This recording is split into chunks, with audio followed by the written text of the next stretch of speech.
¿Oye bien? Bien, buenos días a todos y bienvenidos a esta segunda sesión, o segunda jornada, mejor dicho, de las jornadas de doctorado.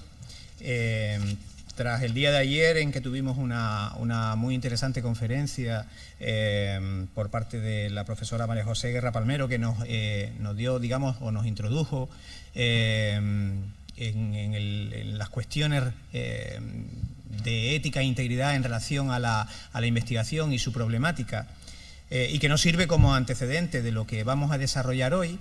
Hoy tenemos una mesa redonda en la que se va a abordar el tema de la ética e integridad específicamente en el doctorado. Me acompañan para hablar de este tema en esta mesa redonda. No están colocados en el orden en que yo los voy a nombrar, pero en cualquier caso pues voy a hacer la presentación siguiendo el orden que tengo en el programa.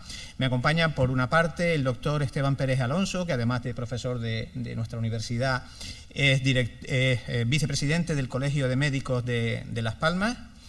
El doctor don Antonio Núñez Ordóñez, catedrático de electrónica también de nuestra universidad y director del Instituto de Microelectrónica Aplicada. Doña María del Carmen Martí Marichal, que es la directora de la Biblioteca Universitaria y que seguro que nos tendrá que decir muchas cosas respecto a los temas de bibliografía, bibliometría, publicaciones, etcétera. Don José Miguel Viejo Jiménez, catedrático de Derecho también de la Universidad de Las Palmas de Gran Canaria. Don Luis Alberto Enríquez Hernández, profesor de toxicología de nuestra universidad, y la doctora Elena Carretón, que además de investigadora postdoctoral de la Universidad de Las Palmas de Gran Canaria, es presidenta de la Asociación de Jóvenes Investigadores, o de Investigadores, de eso, ya menos jóvenes, ¿no?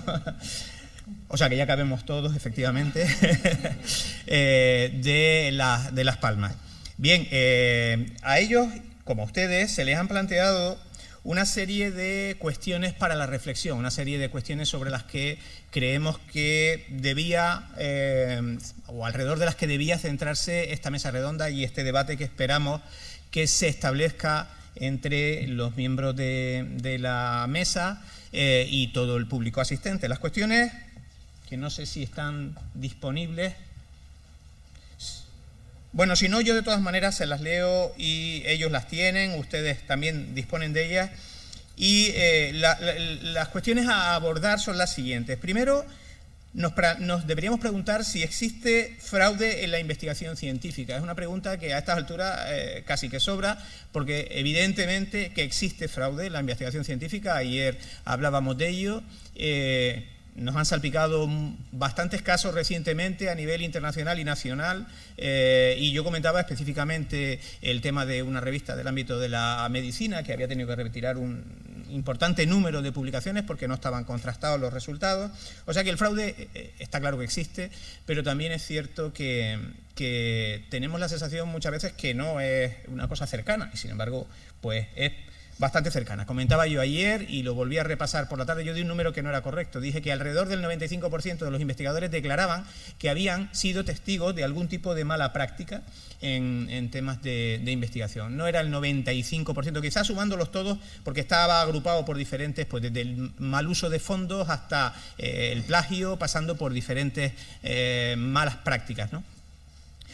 Pero no llegaba tanto como al 95%, creo que se me fue un poco la mano. Era en torno al 60% de los investigadores los que declaraban haber presenciado algún tipo de mala práctica y que declaraban que ellos mismos la habían practicado pues en torno al 3-4%. Pero bueno, ya confesar es más complicado, o sea que supongo que habrá bastante más. Así que está claro que es un tema que existe, pero que deberíamos concienciarnos de que existe fraude en la investigación científica. La segunda pregunta, que está relacionada y que casi que la acabo de responder en alguna medida, ahora cabe evidentemente todo el debate y la reflexión, es si se trata solo de casos aislados o es algo generalizado. Yo creo que por suerte es todavía relativamente aislado y reconducible, y además me imagino que en esto y nuestros ponentes en la mesa redonda podrán ahondar en ello. Yo creo que además hay diferentes grados de malas prácticas. Hay unas malas prácticas que podemos considerar pecados veniales y desde luego hay otras mucho más importantes. Entonces, bueno, en eso también tendríamos que ahondar. ¿Qué motivos conducen al fraude? Esa es otra cuestión importante. De hecho, ayer pusimos sobre la mesa o en la sala algunas ideas de los motivos que llevan al fraude. La presión es uno de los motivos fundamentales, pero no el único. Yo recuerdo que comentaba ayer que había estado en un workshop sobre ética e integridad en la investigación en Lisboa, y que recuerdo una presentación de una profesora irlandesa que establecía varias categorías de personas susceptibles a practicar el fraude. Estaba el que está presionado, porque el entorno en el que nos movemos, de tener que publicar, de tener que justificar resultados, de tener que justificar subvenciones, etcétera, etcétera, pues presiona a los investigadores, y algunos, pues, ante esa presión, se saltan, digamos, las normas, pero no es el único motivo. También está el sociópata. Por suerte no es común, pero también los hay. Y también están las diferentes concepciones culturales, morales y sociales del fraude. Entonces, es un compendio de diferentes causas, no una causa específica, sino un compendio de diferentes causas que habría que plantearse. Y frente a la existencia evidente del fraude, y la motivación, porque esa motivación también hay que incluirla en las medidas que se deben tomar frente al fraude, nos deberíamos plantear si existen controles adecuados para detectar y reducir el fraude, implicando en esos controles no solo cuestiones estrictamente legales y punitivas, sino también educativas, informativas, reducir esa presión, por ejemplo, respecto a los investigadores, que no todo sea esa curriculitis que hablamos ayer, sino otras cuestiones. La siguiente pregunta para esta mesa redonda es si se sienten los científicos presionados para publicar. Yo creo que está claro que sí, pero sería bueno que cada uno de los presentes pudiera contar su propia experiencia de cómo se ha vivido en el pasado en nuestro país y en el entorno que cada uno de nosotros conoce, cómo se ha vivido en el pasado esa presión y cómo se vive ahora, en que la presión es claramente más intensa. Por otra parte, y dado que sin ninguna duda uno de los ámbitos en que mayor cantidad de casos de fraude aparentemente se dan, o al menos es donde más se destapan, es en el entorno de la industria farmacéutica y médica, pues tendríamos que plantearnos si efectivamente hay un conflicto de intereses entre la investigación científica y la industria en general. Ya digo que hay casos muy claros y muy conocidos en el ámbito de la industria farmacéutica y de la medicina, pero no serán evidentemente los únicos, aunque quizás sí los que más llaman la atención. Por otra parte, una cuestión que no es trivial, y es, vivimos particularmente en ciencias, es muy común, quizás la gente de humanidades lo vea de otra manera, pero en ciencias, en el ámbito de las tecnologías, es muy frecuente la multiautoría, y se ha observado que en los últimos años se ha multiplicado notablemente esa multiautoría, y también el que algunos autores pues firmen una cantidad de trabajos, una aparente profusión o producción científica difícil de entender. Entonces nos tendríamos que preguntar si está justificado ese incremento que se ha observado en los últimos años, en las últimas décadas, en los promedios de autores por publicación y de publicaciones por autor. Por otra parte, ante eso, si se valora adecuadamente por parte de las agencias de evaluación de la calidad, precisamente eso, la calidad frente a la cantidad. Veíamos y comentábamos ayer, yo ponía un ejemplo, pero que los jóvenes investigadores a lo mejor no, pero los demás seguramente han oído hablar, como comentaba ayer, de Marcial Lafuente Estefanía, Corín Tellado, igual estoy hablando de cosas muy antiguas. Estos producían novelas a mansalva o novelitas. Evidentemente una novela y la siguiente eran muy parecidas. El pistolero de 6 pies y medio de altura con 2 pistolas y con una historia borrascosa en su vida por detrás, pues se repetía recurrentemente en estas novelas. La calidad, mediocre. La producción económica, seguramente muy interesante. Si lo comparamos con un Cervantes, con un Shakespeare o con otros autores de gran altura, pues seguramente que tenemos muy claro quién representa la calidad y por qué llegamos a esa cantidad. Y en el ámbito científico, pues comentábamos también ayer el caso de científicos como Einstein, pero hay muchos otros que si los pusiéramos a pasar por el filtro del índice H, del número de citas, pues seguramente no le daban ni los sexenios. Pero, sin embargo, nadie va a discutir su calidad científica. Y la última pregunta es si se puede hacer más para eliminar el fraude en la investigación. Bien, dicho todo esto, y con nuestros ponentes, pues cada uno de ellos, como lo hemos planteado en otras ocasiones, y me consta que alguno ha preparado una pequeña presentación para centrar el tema, pues lo que hemos hecho en ocasiones anteriores es que cada uno de ellos, pues en unos entre 5 y 10 minutos, hacen su reflexión sobre este tema, ayudándose de estas cuestiones o de otras que ellos mismos se hayan podido plantear, y una vez que cada uno de ellos hayan dado su opinión, pues si les parece, para aprovechar el tiempo lo que hacemos es pasar a un debate con el resto de asistentes a la mesa redonda, y seguro que va a ser muy productivo. Yo, por desgracia, por obligaciones de vicerrector de coordinación, que como digo a veces, eso significa que no soy vicerrector de nada y de casi todo, pues hoy me va a tocar ir a una reunión con los sindicatos.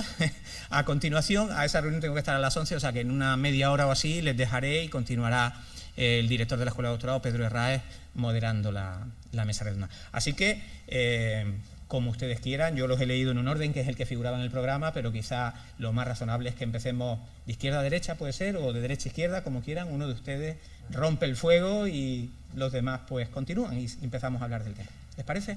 Pues Luis, si te parece bien, empiezas tú mismo. Hola, buenos días. Gracias. Nada, el asunto es desde luego interesante. Mi opinión al respecto, pues en algunas cosas pues puedo estar de acuerdo con la opinión de la mayoría. Hay que ecualizar un poquito el micro. Ahí. En otras igual no tanto, pero un poco por seguir el hilo de lo que ha comentado el vicerrector, haré una serie de un poco de reflexiones acerca de las preguntas que veo. Intentaré ser breve porque hay tiempo y no estaré aquí tampoco demasiado tiempo hablando. Con respecto a la presencia de fraude en la investigación científica, evidentemente que lo hay. La revista New England Journal of Medicine publicó hace un poco más de un año un artículo, una editorial al respecto, en lo que quedaba clarísimo un poco pues el problema que tenemos a nivel global, aunque también es cierto que es algo que afecta sobre todo a algunos países emergentes, como por ejemplo China, India y algunos países de por ahí, son los que más fraude detectan. No obstante, no hay que olvidar que en esta universidad se ha producido el único caso en España donde un título de doctor ha sido retirado por orden judicial, y eso ocurrió en esta universidad. Así que el plagio existe y lo tenemos tremendamente cerca. Con respecto a si se tratan de casos aislados o generalizados, desde luego yo quiero pensar que son casos absolutamente aislados, por lo menos en mi entorno, así lo puedo decir, y con la gente con la que trabajo absolutamente de acuerdo. No creo que sea una práctica generalizada el hecho de ir engañando al resto de la comunidad científica, sinceramente lo pienso.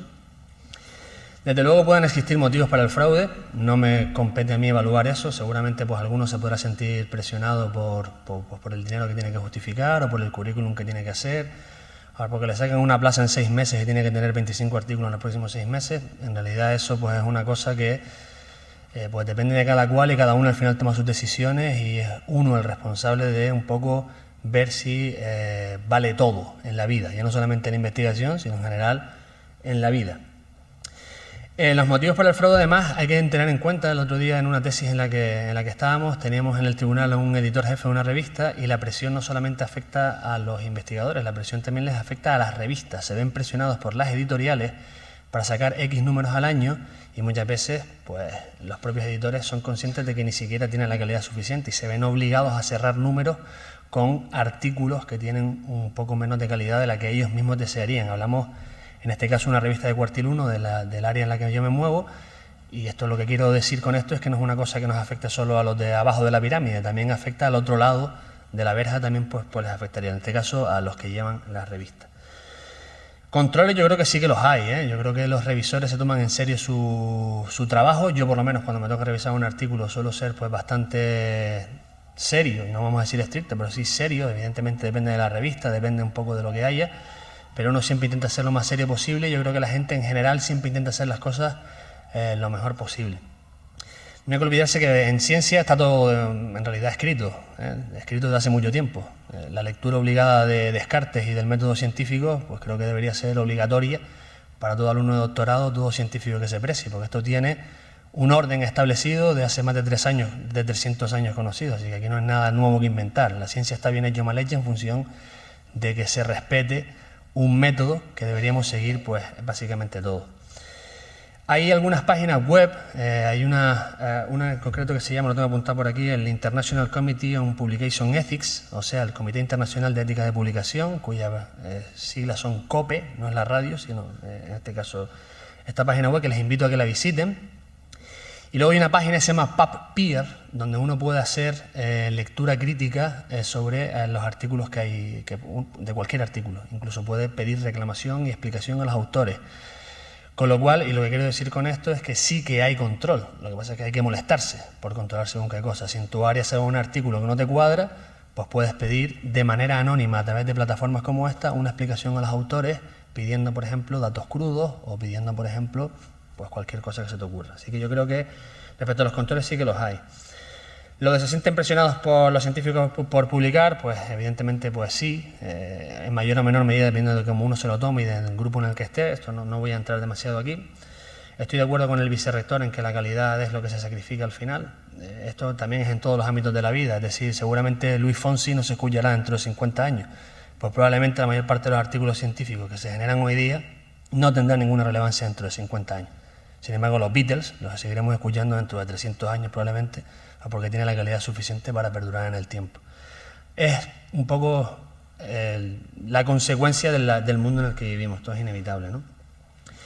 Y se está justificado el incremento observado en el número en las últimas décadas en el promedio de autores por publicación y en el promedio de publicaciones por autor. Yo fíjate que aquí sí que discrepo, yo creo que sí, es más debería haber. Creo, sinceramente, que algunos de nosotros ya peinamos canas. Hace no mucho, para medir la expresión de un gen, necesitabas una TNS Mother Blot, medías gen a gen, utilizabas una sonda radiactiva, lo metías en un congelador, esperabas 4 días, lo revelabas con una máquina de revelado fotográfico y posteriormente detenías el resultado de un gen. Ahora puedes genotipar todo un genoma humano en 6 horas, con lo cual la cantidad de información generada es infinitamente mayor a hace 20 años. Es lógico pensar que el número de publicaciones sea también mayor. De nuevo, siempre respetando los criterios de calidad. Así que yo en ese sentido sí que apoyo el aumento de la producción científica lo máximo posible. Y evidentemente esto implica un mayor número de autores por publicación, porque solo no lo puedes hacer todo. Necesitas al estadístico, necesitas al biólogo, necesitas a un montón de gente que te apoye y que te ayude en la investigación. Voy acabando. Se valoran adecuadamente las agencias de evaluación la calidad frente a la cantidad. Yo creo que, bueno, hay unos baremos establecidos, no los aprobamos nosotros, se supone que hay gente que está destinada a un poco hacer esto, con lo cual uno tiende a confiar en que se valore un poco todo, la cantidad y la calidad. Las nuevas baremos de ANECA han cambiado muchísimo, ahora te exigen un determinado número de artículos en los que vayas primero, segundo, último, no solamente que tengas 30 o 40, sino que cumplas una serie de criterios, cuartil 1, etcétera, con lo cual, pues yo creo que si hablamos en este caso de la Agencia Nacional de Evaluación de la Calidad, pues se puede ser siempre críticos, pero creo que sí que se valora adecuadamente. Y por último, ¿se puede hacer más para eliminar el fraude? Pues claro. Lo que pasa es que en este país y en muchas culturas alrededor, lo normal es pues mirar para otro lado. Eso es una cosa que ocurre en política continuamente, lo estamos viendo todo el tiempo y evidentemente ocurre en ciencia. Nadie va a destapar al que tiene al lado en principio porque, en fin, cada uno sabe lo que hace, aunque evidentemente sí que se podría hacer mucho más, porque tampoco es cuestión un poco de abrir guerras continuas, porque a lo mejor, pues yo qué sé, uno no va a controlar lo que está haciendo continuamente el otro, uno bastante tiene que controlar lo que hace uno y lo que hace su equipo. Con esto yo la serie de preguntas la doy por finalizada, luego si eso hablamos y opinamos. Gracias. Vale. Bueno, siguiendo la disposición de la mesa, yo soy Esteban Pérez Alonso, puedo presentar. Agradecer a la Escuela de Doctorado esta participación mía en esta jornada. Yo traía una pequeña presentación que la voy a pasar deprisa, que un poco menos viene a respaldar todo lo que el vicerrector expuso en cada uno de los puntos. Casualmente y sin tenernos en coordinación al respecto, hemos coincidido en todo el planteamiento de esta mesa.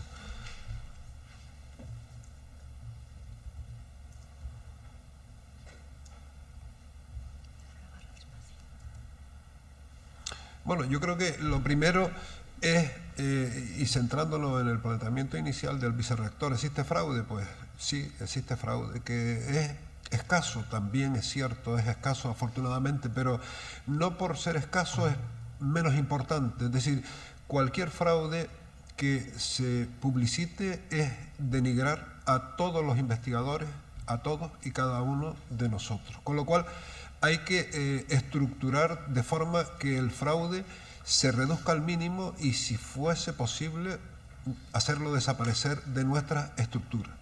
Sin duda alguna, nuestra cultura es una cultura que está inmersa en una sociedad en la que el bordear la normativa, el filibusterismo y todo lo que conlleva una trampa para conseguir un objetivo no está mal visto, o se mira, como bien ha dicho el otro ponente, para otro lado.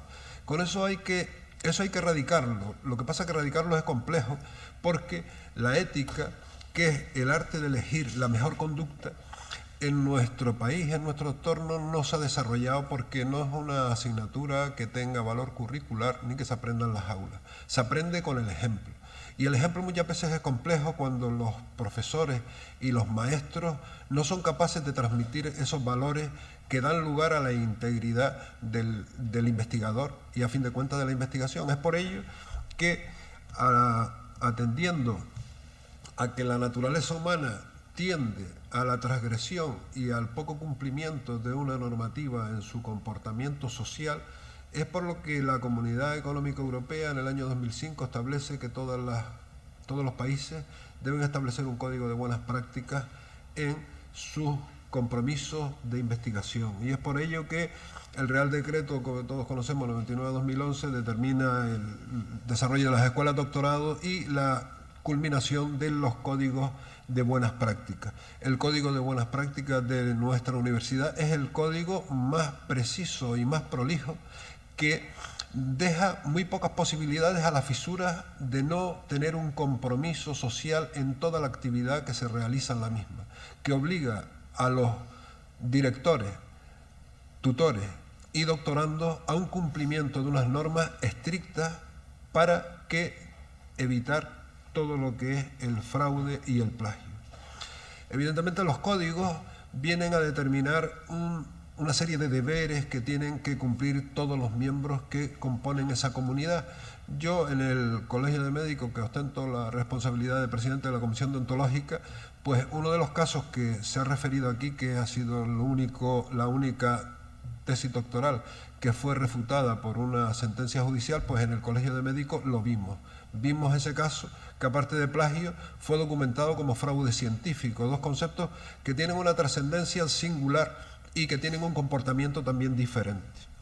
El código deontológico de los médicos es un código deontológico que se lleva desde cuando el primer código, el código de Hipócrates, que aquellas tres profesiones ancestrales, como eran las ciencias médicas, las ciencias jurídicas y los sacerdotes, pues han venido arrastrando y modificando conforme la estructura social se ha ido modificando, así como los desarrollos científicos.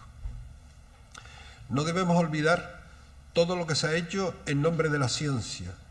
Sin duda alguna, el Holocausto fue terrible y determinó un código de Nuremberg, en el cual, en ese código, ya se inició un procedimiento en cuanto a la investigación humana. Código de Nuremberg, que posteriormente el Código de Belmont en 1978 vino a reestructurar y a modificar el Código de Nuremberg en base a que posteriormente a todo el Holocausto nazi se hicieron investigaciones médicas sin sentido y crueles para la población vulnerable, que en aquel momento, en el año 72, los negros de Tuskegee y los niños con el virus de la hepatitis.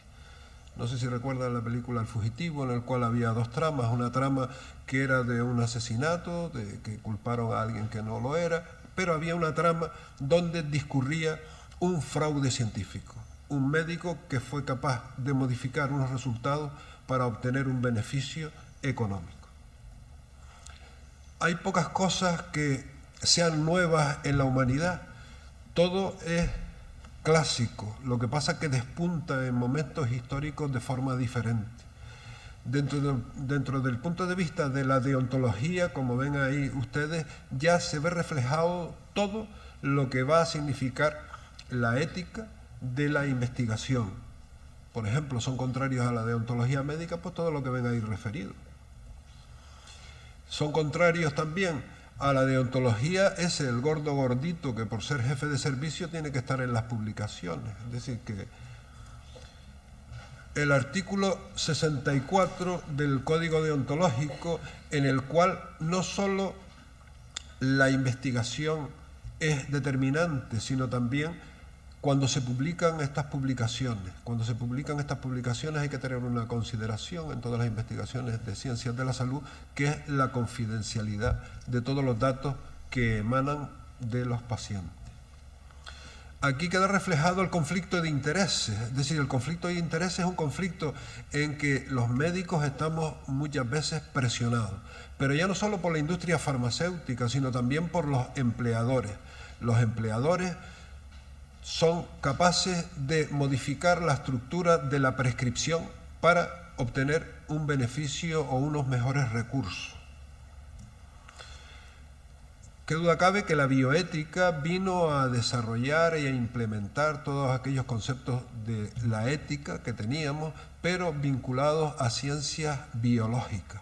De esto no me voy a entretener porque sé que ayer les dieron una conferencia brillante en cuanto a los 4 principios de la bioética. El principio de no maleficencia, ya en el Código Hipocrático, primum non nocere, el principio de beneficencia, la autonomía, determinante para hacer cualquier ensayo clínico que se precie. Y esta autonomía viene condicionada por el consentimiento informado. No podemos hacer ninguna actividad sin que el individuo firme que ha entendido todo lo que se le va a realizar conforme a una investigación determinada. Y la justicia, porque evidentemente en una sociedad en que los recursos son limitados, esos recursos se deben redistribuir de forma equitativa a todos. Entre el plagio y el fraude científico, ya lo mencionó también el vicerrector, el Marchiriani, que hizo los experimentos con los implantes de tráquea, que se demostró que fue totalmente falso, poniendo en evidencia a una institución de un prestigio importante como era el Instituto Karolinska. Y el otro caso, el de las publicaciones, que muchos editores de las revistas, que son muy serios, pero hay algunos que también transgreden, y lograron publicar en este caso un trabajo que era de física en una revista humanística. Existen algoritmos, y todos lo sabemos, para hacer un seguimiento, algoritmos matemáticos para hacer un seguimiento de los textos, de las gráficas y de las producciones científicas para determinar si existe plagio o fraude científico. Esto lo he puesto aquí porque parece que se hablará posteriormente. Yo concluir solamente con una frase de Sir William Osler, el padre de la medicina moderna, el cual estructuró los estudios de medicina y el desarrollo de la misma, que dice que la práctica de la medicina es un arte, no un comercio, una vocación, no un negocio, una vocación en la que hay que emplear el corazón igual que la cabeza. Con frecuencia lo mejor de vuestro trabajo no tendrá nada que ver con pociones y polvos, sino con el ejercicio de la influencia del fuerte sobre el débil, del justo sobre el malvado y del prudente sobre el necio. Yo con esto termino y dejo la palabra a mi compañera.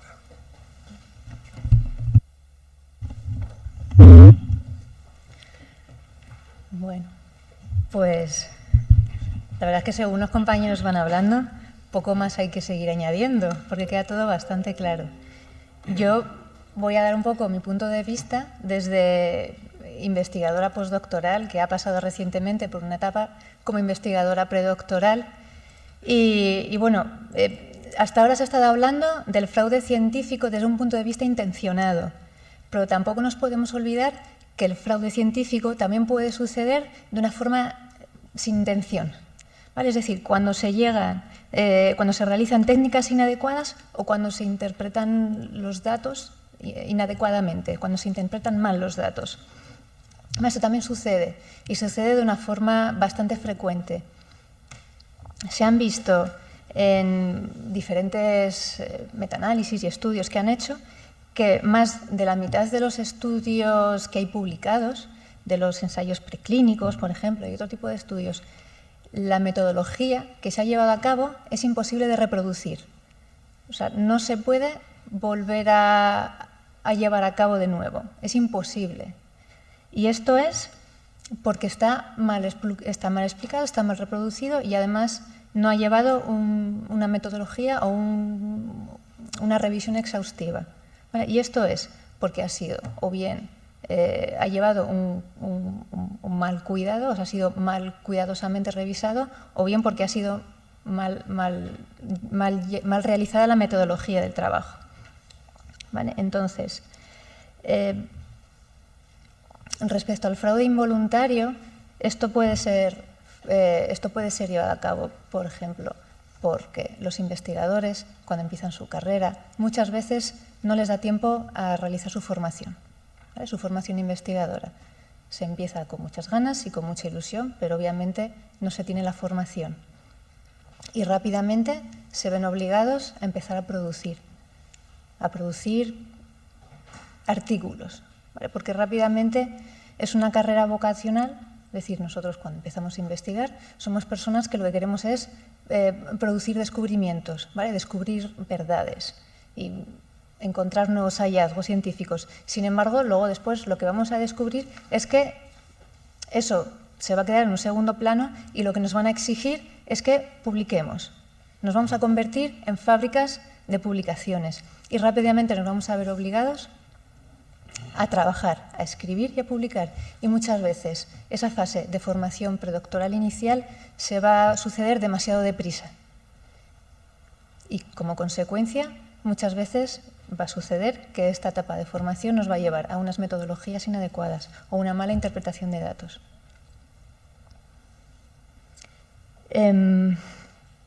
Muchas veces también se toman atajos y se opta por, cuando tenemos resultados, se cruzan todos esos datos y se formula la hipótesis al final. Es decir, tenemos un montón de resultados, pero no sabemos muy bien qué hacer con ellos. Se cruzan todas las variables posibles y entonces se coge el resultado más interesante y a partir de ahí se plantea la hipótesis para poder conseguir una publicación interesante.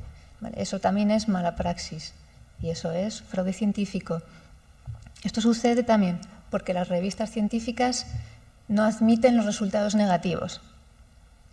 No admiten que un trabajo, una investigación que hagamos nos dé un resultado negativo. También tenemos este problema de que más de la mitad de los artículos científicos publicados no sean reproducibles porque nadie se molesta en volverlos a reproducir y decir, mira, esto no funciona, esto no sale bien. Y esto es porque las revistas científicas tampoco admiten publicar un experimento que ya ha publicado anteriormente, salvo que contradiga este artículo anterior. Pero si vas a reproducir un trabajo de alguien y te va a dar exactamente el mismo resultado, eso no te lo admiten en ninguna publicación. Por lo tanto, nadie se va a molestar en repetir un experimento bajo el riesgo de que te dé el mismo resultado. ¿Vale? Por lo tanto, todos estos trabajos que están publicados y que son falsos datos están todavía validados y están todavía ahí científicamente, teóricamente, dados por ciertos, cuando en realidad no hay más científicos que opten por coger estos datos y decir, vamos a ver si esto realmente es así. ¿Vale? Porque las propias publicaciones no aceptan el recoger nuevos experimentos que utilicen la misma metodología. Bueno, desde el punto de vista de jóvenes investigadores o investigadores que están empezando la carrera científica, cuando empezamos esta carrera, es lo que les he dicho, es una carrera muy vocacional, nos encanta investigar, es algo que nos apasiona. Sin embargo, nos encontramos de bruces con que esta parte vocacional va a quedar aparcada o en un segundo plano, porque en el momento que empiezan su contrato predoctoral, si cuentan con un contrato predoctoral, se van a encontrar con esta realidad de que empieza la cuenta atrás para conseguir su siguiente contrato, que va a ser su contrato postdoctoral. Y su contrato postdoctoral se lo van a medir en función del peso de publicaciones que tengan. Por lo tanto, van a tener esta presión que va a ser el publicar, ¿vale? Publicar, publicar, publicar. Y hoy en día todavía nuestra validez como científicos se sigue contando al peso de publicaciones. Por lo tanto, la calidad científica del trabajo todavía está relegada al segundo plano, frente a la montaña de papeles que seamos capaces de amontonar. Y ese es el problema que tenemos con el fraude científico. Cuando llegamos a esta etapa postdoctoral, si somos capaces de conseguir un contrato postdoctoral, a pesar de la experiencia que tenemos acumulada, seguimos con el mismo problema. Empezamos nuestra cuenta atrás para conseguir el siguiente contrato y, por lo tanto, nos vamos a encontrar con el mismo problema. Tenemos que seguir de nuevo acumulando artículos, artículos, artículos.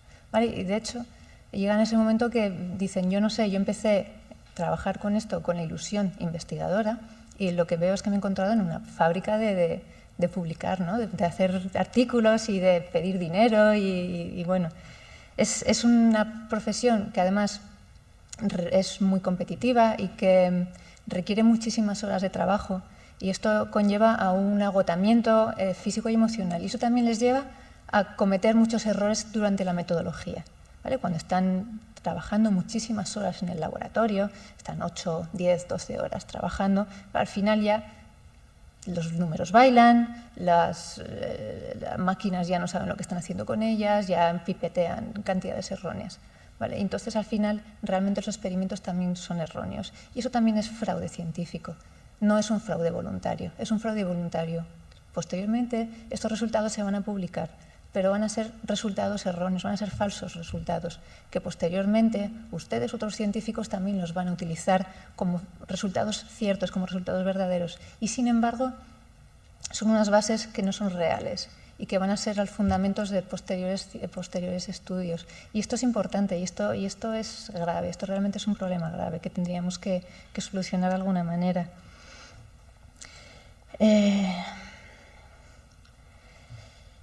Si hay controles para detectar el fraude, pues es complicado porque, bueno, aunque tengamos bien diagnosticado el problema, es muy difícil solucionarlo.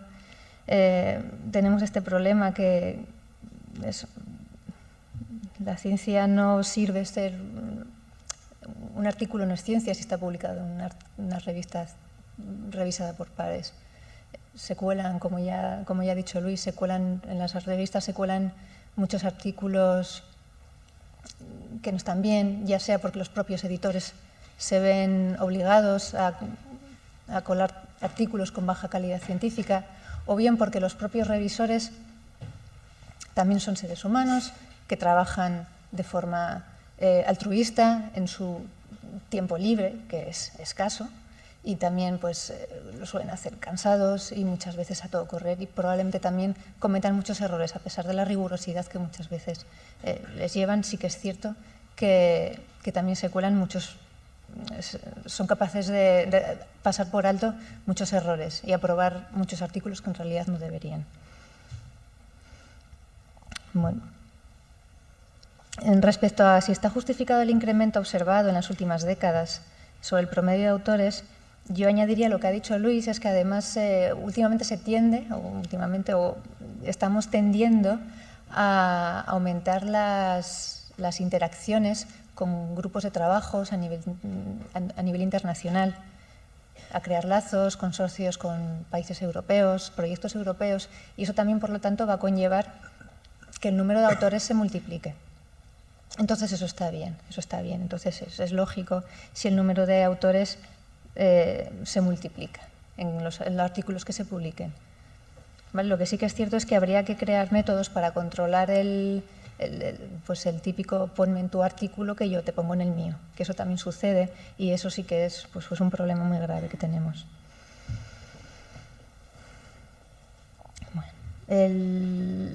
Si se puede hacer más para eliminar el fraude en la investigación científica, yo creo que dar los datos crudos en las revistas y que las publiquen, eso sería una buena forma de empezar a evitar estos problemas.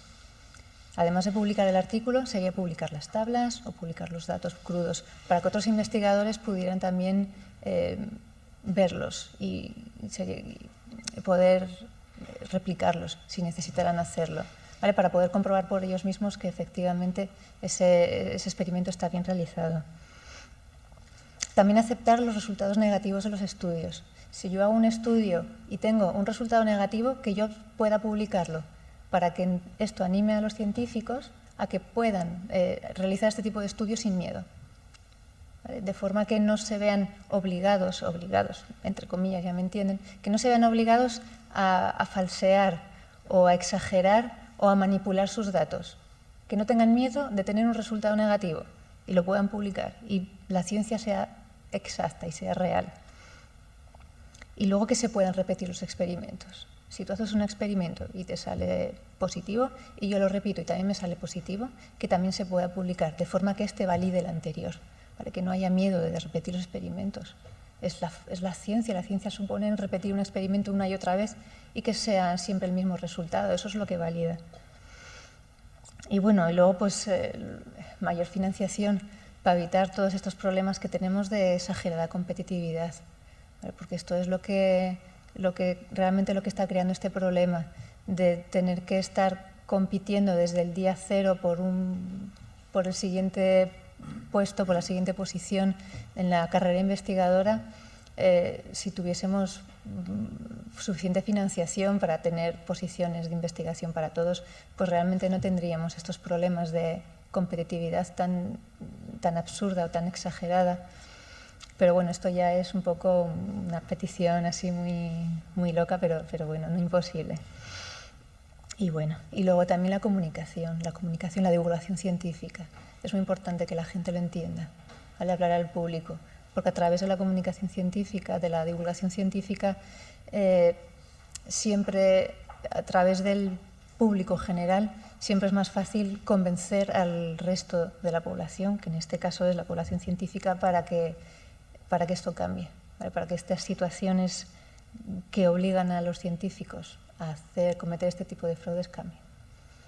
Gracias.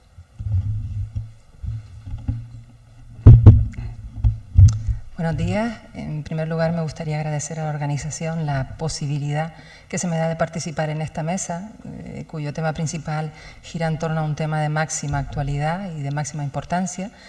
Con esto ya quiero decir, al igual que el resto de la mesa, que efectivamente nadie cuestiona ya la existencia del fraude científico.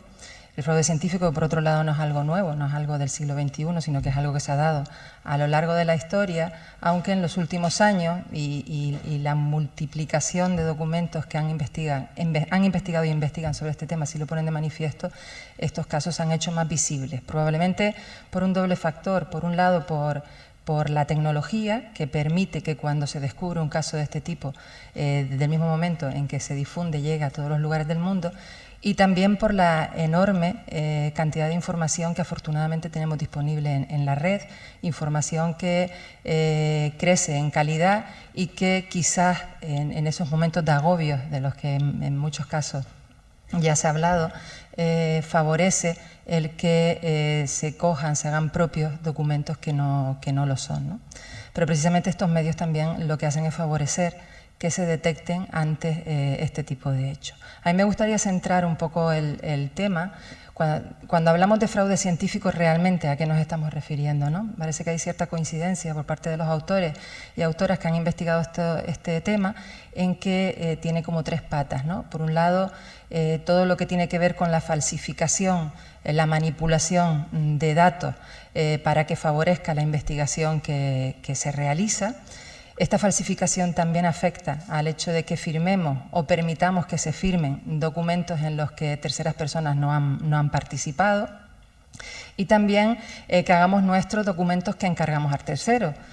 Seguro que muchos y muchas de los que están presentes en esta sala han oído hablar de esas páginas web que cada vez son más frecuentes y abundan más, incluso en lengua española, que ofrecen la posibilidad de realizar trabajos sobre cualquier materia, eligiendo el tipo, o sea, de proyecto fin de grado, tesis doctorales, etcétera. Simplemente hay que entrar en esas páginas web, elegir la materia, el número de páginas que queremos que tenga el documento, el tiempo en que queremos que esté disponible, e incluso en algunos casos la calidad. Es decir, nos permite adecuar la calidad a las notas medias que solemos sacar para que no cante mucho si presentamos un trabajo de calidad. Yo hice la prueba en una de estas páginas antes de venir a esta mesa redonda y para que se hagan una idea, una tesis doctoral de psicología de unas 200 páginas, hecha en unos 20 y tantos días, costaba 3.700 y pico euros, ¿no? O sea que eso también es fraude científico. Luego está la parte que afecta a la creación, ya no a la falsificación, sino a la creación de documentos que beneficien la teoría que estamos defendiendo, ¿no? Quizás esto es lo que está relacionado, estos dos aspectos están relacionados con el caso que se expuso antes del cirujano contratado por el Instituto Karolinska, ¿no? Que falsificó su currículum y además exageró los resultados de su investigación. Pues en esta persona se dan estos dos tipos de casos. Y por último, el plagio que quizás es lo primero que pensamos cuando hablamos de fraude científico. Y es en lo primero que pensamos porque son los casos que mayor difusión tienen. Y no porque sean sencillos de detectar, que en absoluto lo son, pero sí son los menos complejos de detectar, precisamente por los medios que nos ofrece la tecnología. Al haber cada vez disponible en la red más información, es más fácil comprobar si efectivamente se produce o no se produce plagio. Es el planteamiento inverso que hace el que plagia. Si hay mucha información en Internet, difícil que quien me encomienda el trabajo tenga el control sobre todo, ¿no? Entonces, un punto de partida erróneo, pero sí que es verdad que son los casos que más se difunden. De hecho, en nuestro país no hace mucho copaban las páginas de los medios de comunicación y de la prensa el caso del rector de la Universidad Rey Juan Carlos, que había plagiado su tesis doctoral. Pero bueno, esta cuestión del fraude científico no afecta solo a nuestro país, afecta al resto del mundo también. También se puso en evidencia el plagio en una tesis doctoral, creo recordar que en un ministro de Justicia del gobierno alemán. O sea que son casos que proliferan por todos lados. Porque claro, el hecho de que haya información disponible en Internet no significa que se pueda hacer un uso libre, una reutilización libre siempre de esa información. Pero bueno, ahí quizás no voy a entrar porque ya pisaríamos de lleno otro tema que da para para varias mesas redondas, que es el que tiene que ver con la ley de propiedad intelectual e incluso con el Código Penal que tipifica este tipo de delitos, porque no podemos olvidar que cada vez que se produce fraude científico se está cometiendo un delito de apropiación indebida, de falsificación de pruebas de datos, etcétera, ¿no? ¿Cuáles son las causas? Se ha hablado aquí de que pueden provocar que se realice plagio. Pues también hay cierta coincidencia en agrupar estas causas en tres facetas, ¿no? En tres espacios. Por un lado, las que tienen que ver con motivos individuales, que afectan directamente al propio investigador o investigadora, y ahí me refiero a la personalidad de cada uno, a la vanidad que todos tenemos, a la necesidad de que nos sea reconocido nuestro trabajo también por la comunidad científica, y también a la pasión que muchos y muchas ponen en su área de conocimiento, que en algunos casos lamentablemente lleva a que se falsifique este tipo de datos. Por otro lado están los factores que tienen que ver con el ámbito organizativo de la institución a la que pertenecemos, y ahí pues bueno, está la falta quizás de criterios claros que estipulen, que normalicen, que marquen cuáles son las pautas que se deben seguir con criterios claros, que dejen patente cuáles son los procedimientos, los pasos que hay que hacer para no pasar esa línea de la honestidad científica hacia el otro lado. También esa forma misma que tenemos de agruparnos dentro de las universidades, dentro de los centros de investigación, por áreas, por grupos, por departamentos, por países, etcétera, que dificulta incluso que muchos investigadores e investigadoras puedan denunciar casos de fraude, ¿no? Antes daba el vicerrector un dato, según la gravedad del delito cometido, pues yo creo que en muchos casos y de manera involuntaria, como se ha dicho antes, se cometen faltas de este tipo, ¿no? Que atentan contra la integridad y la validez de la ciencia, ¿no? Bueno, pues como decía, esas faltas de políticas institucionales probablemente provoquen este tipo de cuestiones también. La falta de comunicación, de responsabilidad a la hora de supervisar también. La falta de formación en competencias que ayuden a los nuevos investigadores a tener claro ¿Qué es eso? Cuando hablamos de integridad científica, ¿qué es lo que conlleva? ¿Qué es lo que puede hacer para evitar el plagio? En fin, todo este tipo de cuestiones yo creo que las instituciones tienen que volcarse en ellas junto con la redacción de normativas claras que den cierto asidero legal para cuando se detectan este tipo de comportamientos, ¿no? Porque si no, ni se denuncian ni se pueden corregir, ¿no? Después están los motivos estructurales que tienen que ver con cómo se evalúa la calidad en la ciencia. Aquí ya se ha puesto de manifiesto que lo que prima es el número de artículos que publiquemos, dónde lo publiquemos, en revistas de los primeros cuartiles para que puntúen más, y ya entran en juego todos estos valores bibliométricos, los índices de citaciones, ¿no? que tanto estrés genera dentro de la comunidad investigadora. Pues bueno, hay corrientes que apuntan a que eso tiene que experimentar un cambio, porque lo que se está haciendo es trasladar al mundo de la investigación el enfoque empresarial. Lo que importa es el resultado y no la validez que la investigación tenga, la repercusión que ésta pueda tener, que es algo que se ha olvidado completamente en la sociedad e incluso a niveles políticos. La colaboración que se pueda producir, que también se ha mencionado ya en la mesa, entre investigadoras e investigadores de distintos lugares del mundo, ¿no? Se trata más son propuestas que apuntan más hacia la colaboración más que hacia la competitividad, que se valore en esa evaluación no solo lo que publico y dónde lo publico, sino también la trayectoria profesional de cada uno de los investigadores, la docencia que se está olvidando también y no podemos perder de vista que dentro del ámbito universitario la docencia también tiene un papel muy importante. A qué grupo de investigación se ha pertenecido, lo que he producido, con quién coopero, en fin, todo este tipo de cuestiones no se está haciendo hasta ahora y hay una corriente que apunta hacia eso, incluso que está pidiendo, ya de hecho hay iniciativas que han surgido en Estados Unidos, en concreto el Open Pure Method, lo tengo por aquí apuntado porque tiene, pero bueno, que está apoyado por la Universidad de Harvard, en la que los repositorios institucionales, que es donde por ley incluso se están depositando el resultado de la investigación realizada en las universidades, cuenten con revisión por pares procedentes de distintos países que permitan aportar criterios objetivos transparentes a la evaluación que se haga, ¿no? Y que tenga, por supuesto, siempre en consideración la repercusión que esa investigación va a tener en la sociedad y, por supuesto, sin coste, porque no podemos olvidar que aquí las instituciones nos pagan porque investiguemos. Nosotros pagamos porque nos publiquen, porque hay muchos artículos por los que hay que pagar en determinadas revistas para que se publiquen, y luego la institución vuelve a pagar para poder disponer de esos artículos. Entonces estas corrientes giran en torno a ello. Toda esta presión en relación a lo que ya comentaban de si obliga a que se publique y se firmen en artículos más investigadores de los que hasta ahora lo han hecho, pues sí. Yo no me atrevo a emitir una opinión sobre si el incremento en el número de autores que participan en un mismo artículo conlleva que detrás hay comportamiento fraudulento. No, porque como bien se ha dicho, yo creo que además es algo que en determinadas disciplinas es común.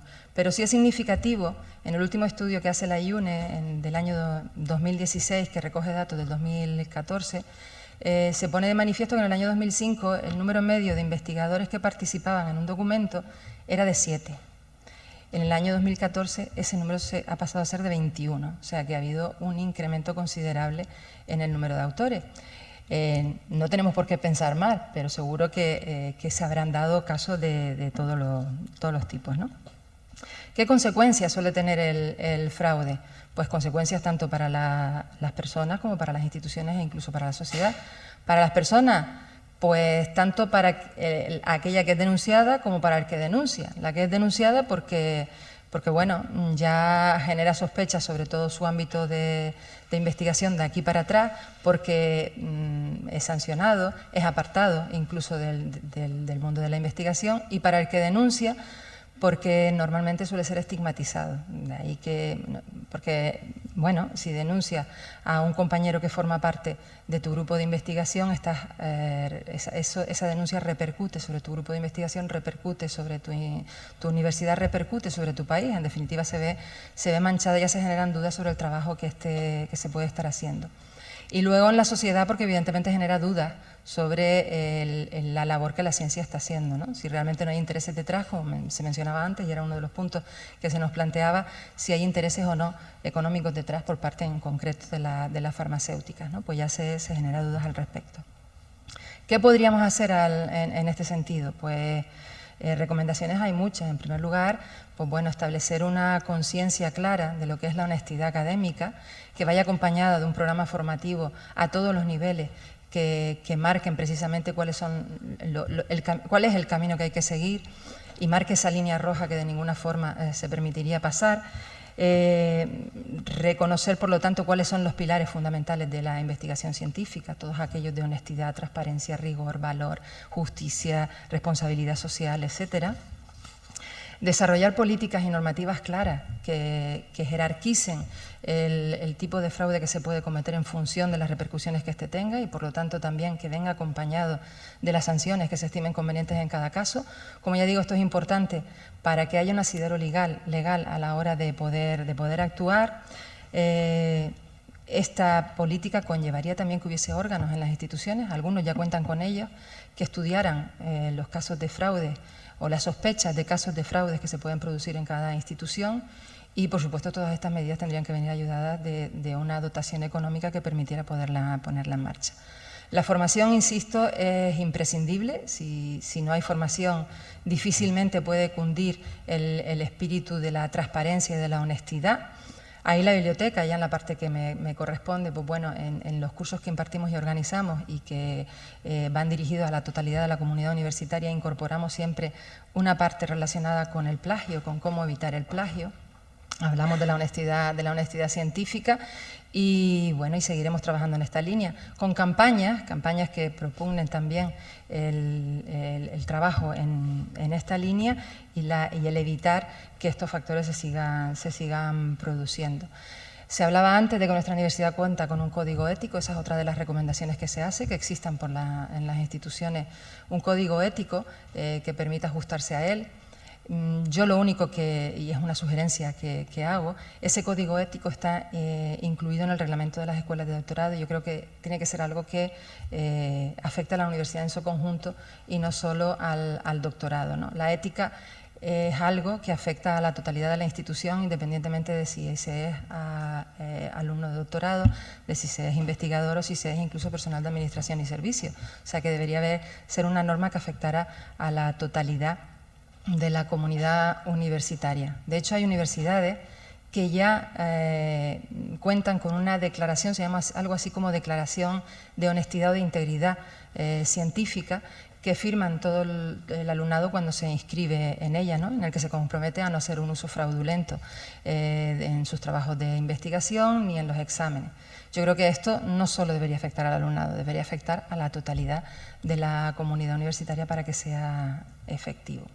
Yo soy optimista, pienso que con el trabajo conjunto y la implicación de todos los que de una forma u otra estamos vinculados a este mundo, pues conseguiremos que los casos que se difundan en la prensa sean cada vez menos, ¿no? Y si efectivamente cuando se difunden se obtiene la sanción necesaria en estos casos, porque no sé si ha aparecido el cirujano italiano del que se mencionaba antes, pero lo último que sabía era que estaba desaparecido, ¿no? Sí que se buscaron, desapareció, ¿verdad? Sigue sin aparecer. Sí que en el Instituto Karolinska expulsaron a todas aquellas personas que estaban relacionadas con este caso, por no indagar un poco más en la contratación. Es penoso que este tipo de cuestiones surjan precisamente como consecuencia, en este caso, del fallecimiento de 2 de las 3 personas que este cirujano había intervenido, y fue la televisión pública sueca la que sacó este tema a la luz y provocó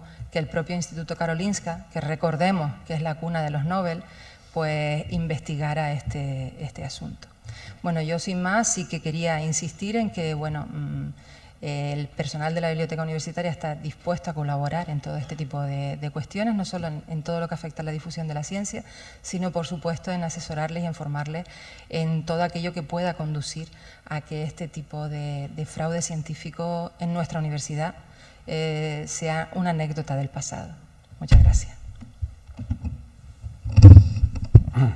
Hola, buenos días. Soy Antonio Núñez y, en primer lugar, quisiera responder a algunas preguntas de este cuestionario, pero no todas, sino solamente 3, elegidas, según lo acabo de escuchar, porque pueda yo discrepar un poquitín de algunas cosas o concordar también en algunas cosas en las que algunos compañeros de la mesa han discrepado entre ellos, ¿no? En la pregunta 2, sobre si estos casos de fraude son aislados o generalizados, una cierta mayoría ha dicho que son muy aislados o que son aislados, que no son generalizados. Pero José Miguel Doña indicó lo de pecados veniales y pecados graves, ¿no? Entonces, mi opinión es que es muy generalizado los trucos, las pequeñas cosas no éticas. Y sobre este tema, claro, el diablo está en los detalles. Y yo creo que es de las cosas que más podrían ustedes aprender en unas sesiones como estas y en las particulares que sigan, sobre ese tipo de detalles para tener buenas prácticas, porque realmente está extendido. Lo digo después de muchos años de investigación aquí, de ser actualmente editor de 3 revistas, del Elsevier, Springer y Hindawi, del Q2, y usted revisor de varias revistas Q1, y, bueno, doctorandos míos, etcétera. Yo mismo podría hacer un listado de mis faltas a lo largo de la historia en este tiempo y cómo hemos tratado de ir corrigiendo y aprendiendo errores, pero puede eso hacerse en el debate. Otra cuestión es sobre, en la 4ª pregunta, sobre si existen controles adecuados para limitar el fraude. Yo no soy partidario de muchos más controles de los que ya hay. Creo que el sistema tiende a autorregularse. Las revistas en las que hacemos malas prácticas iremos perdiendo impacto. Las revistas que procuran hacer o procuramos hacer buenas prácticas iremos ganando impacto. Entonces, cualquier otra traba o filtro burocrático que institucionalmente o gubernamentalmente pueda incluirse buscando esa pureza es difícil. Al final del día todo remite a la propia conciencia bien formada. Y luego la tercera por el fondo, por atrás, que está justificado el incremento de autores que padecemos, realmente lo padecemos, ¿no? Claro, la interdisciplinariedad, Elena comenta, otros comentan, pues lleva a eso, ¿no? Pero, en fin, nosotros en ingenierías y en técnicas experimentales estamos acostumbrados a trabajar muchos grupos de muchos países, cientos de personas, pero eso realmente no obliga a que todos los papers, todos los artículos tengan que firmarse por una amplia comunidad. Creo que esto hay que ser más cuidadosos y que efectivamente aparezcan los nombres de los que tienen que aparecer. Por ejemplo, un dato, nosotros este domingo inauguramos el lunes un congreso mundial aquí en el Hotel AC. Es muy específico, lo verán en la prensa, está en la página web del IUMA y también del rectorado, pero se publican 70 trabajos procedentes de 220 autores de 17 países, Estados Unidos, Japón, India, Taiwán, etcétera, Alemania, Francia, etcétera, que vienen aquí y tendremos este congreso, ¿no? Bueno, la media 3 o 4 puede estar ahí y ya tienden a ser muchos.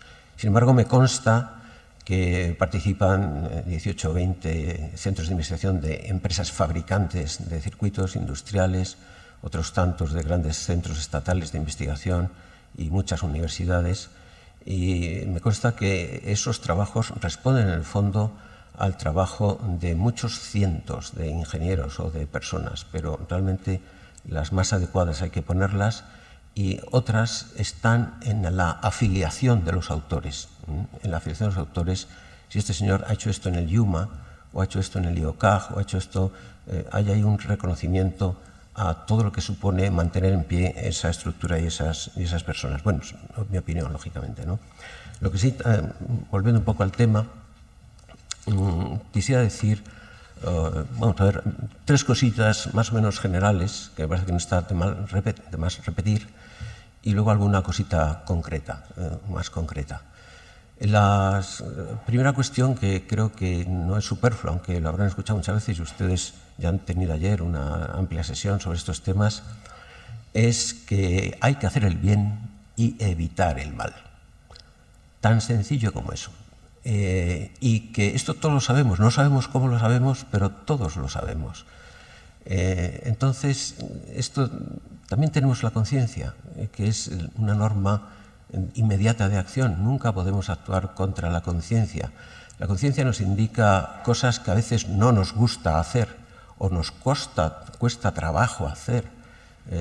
Requiere un esfuerzo adicional que rechazamos con la voluntad, pero la conciencia indica lo que está bien y lo que está mal.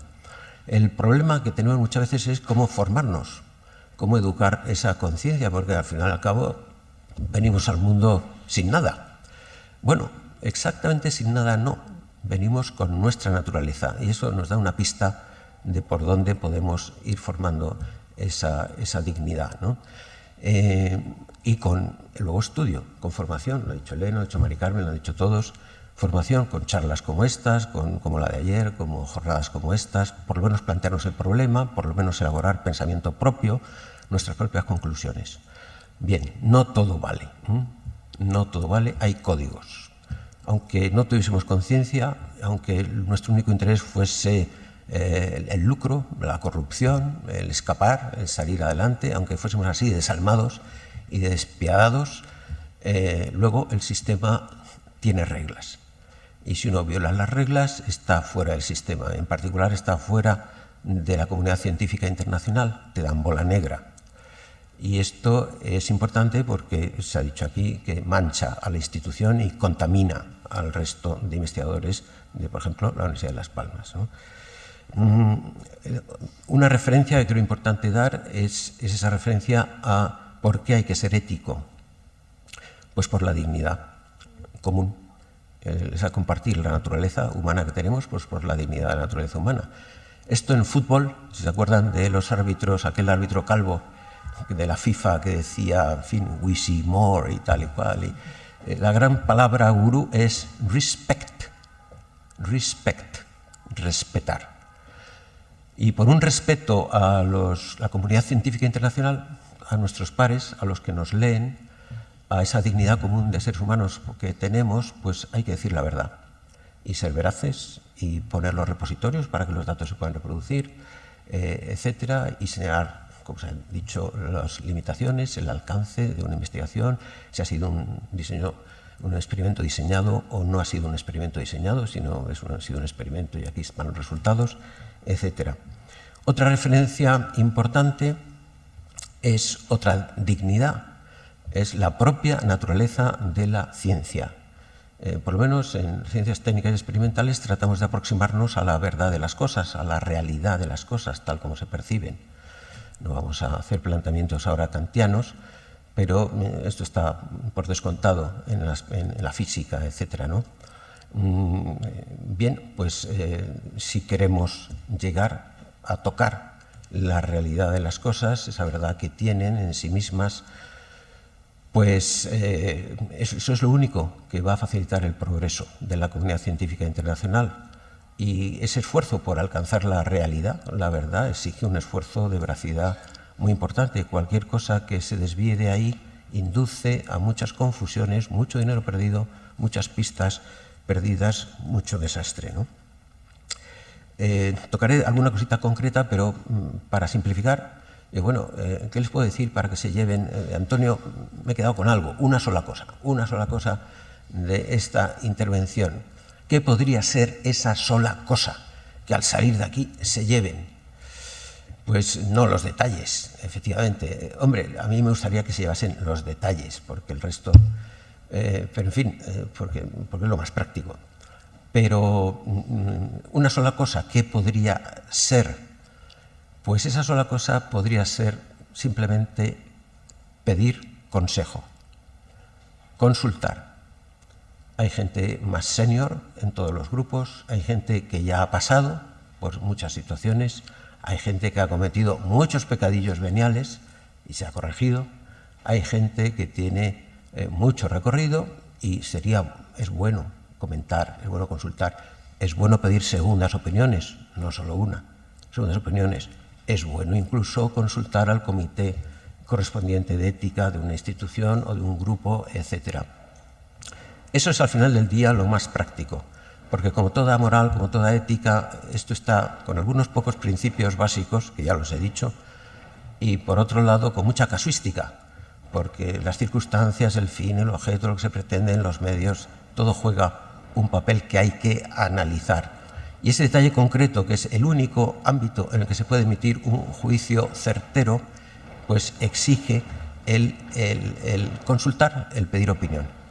Y alguna cosa concreta para terminar, pues sería, vamos a ver, por ejemplo, el limitar el alcance de una investigación, diciéndolo claramente.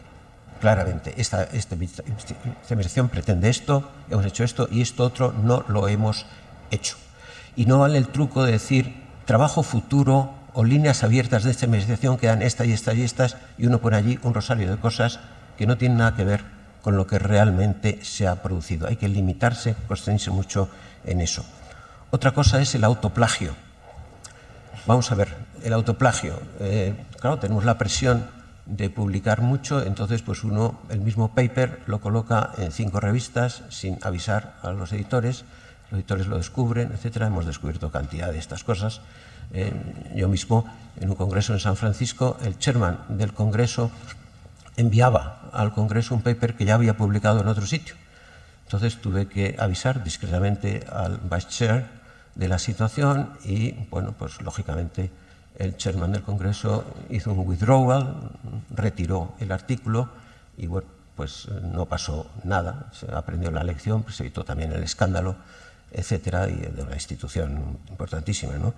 Bueno, pues este asunto, ¿no? El autoplagio es muy común. Por ejemplo, en un congreso no deberíamos, bueno, se está dicho, ¿no? Uno puede poner otro paper en un congreso si al menos aporta un tercio nuevo. Esto implica también problemas con qué autores firman lo nuevo y qué pasa con los antiguos. Además, hay que citar el trabajo anterior del que este es continuación. Si el trabajo de ese congreso va luego a una revista que explícitamente dice que presenta trabajos mejorados o enriquecidos de tal congreso, esto no se aplica, ¿no?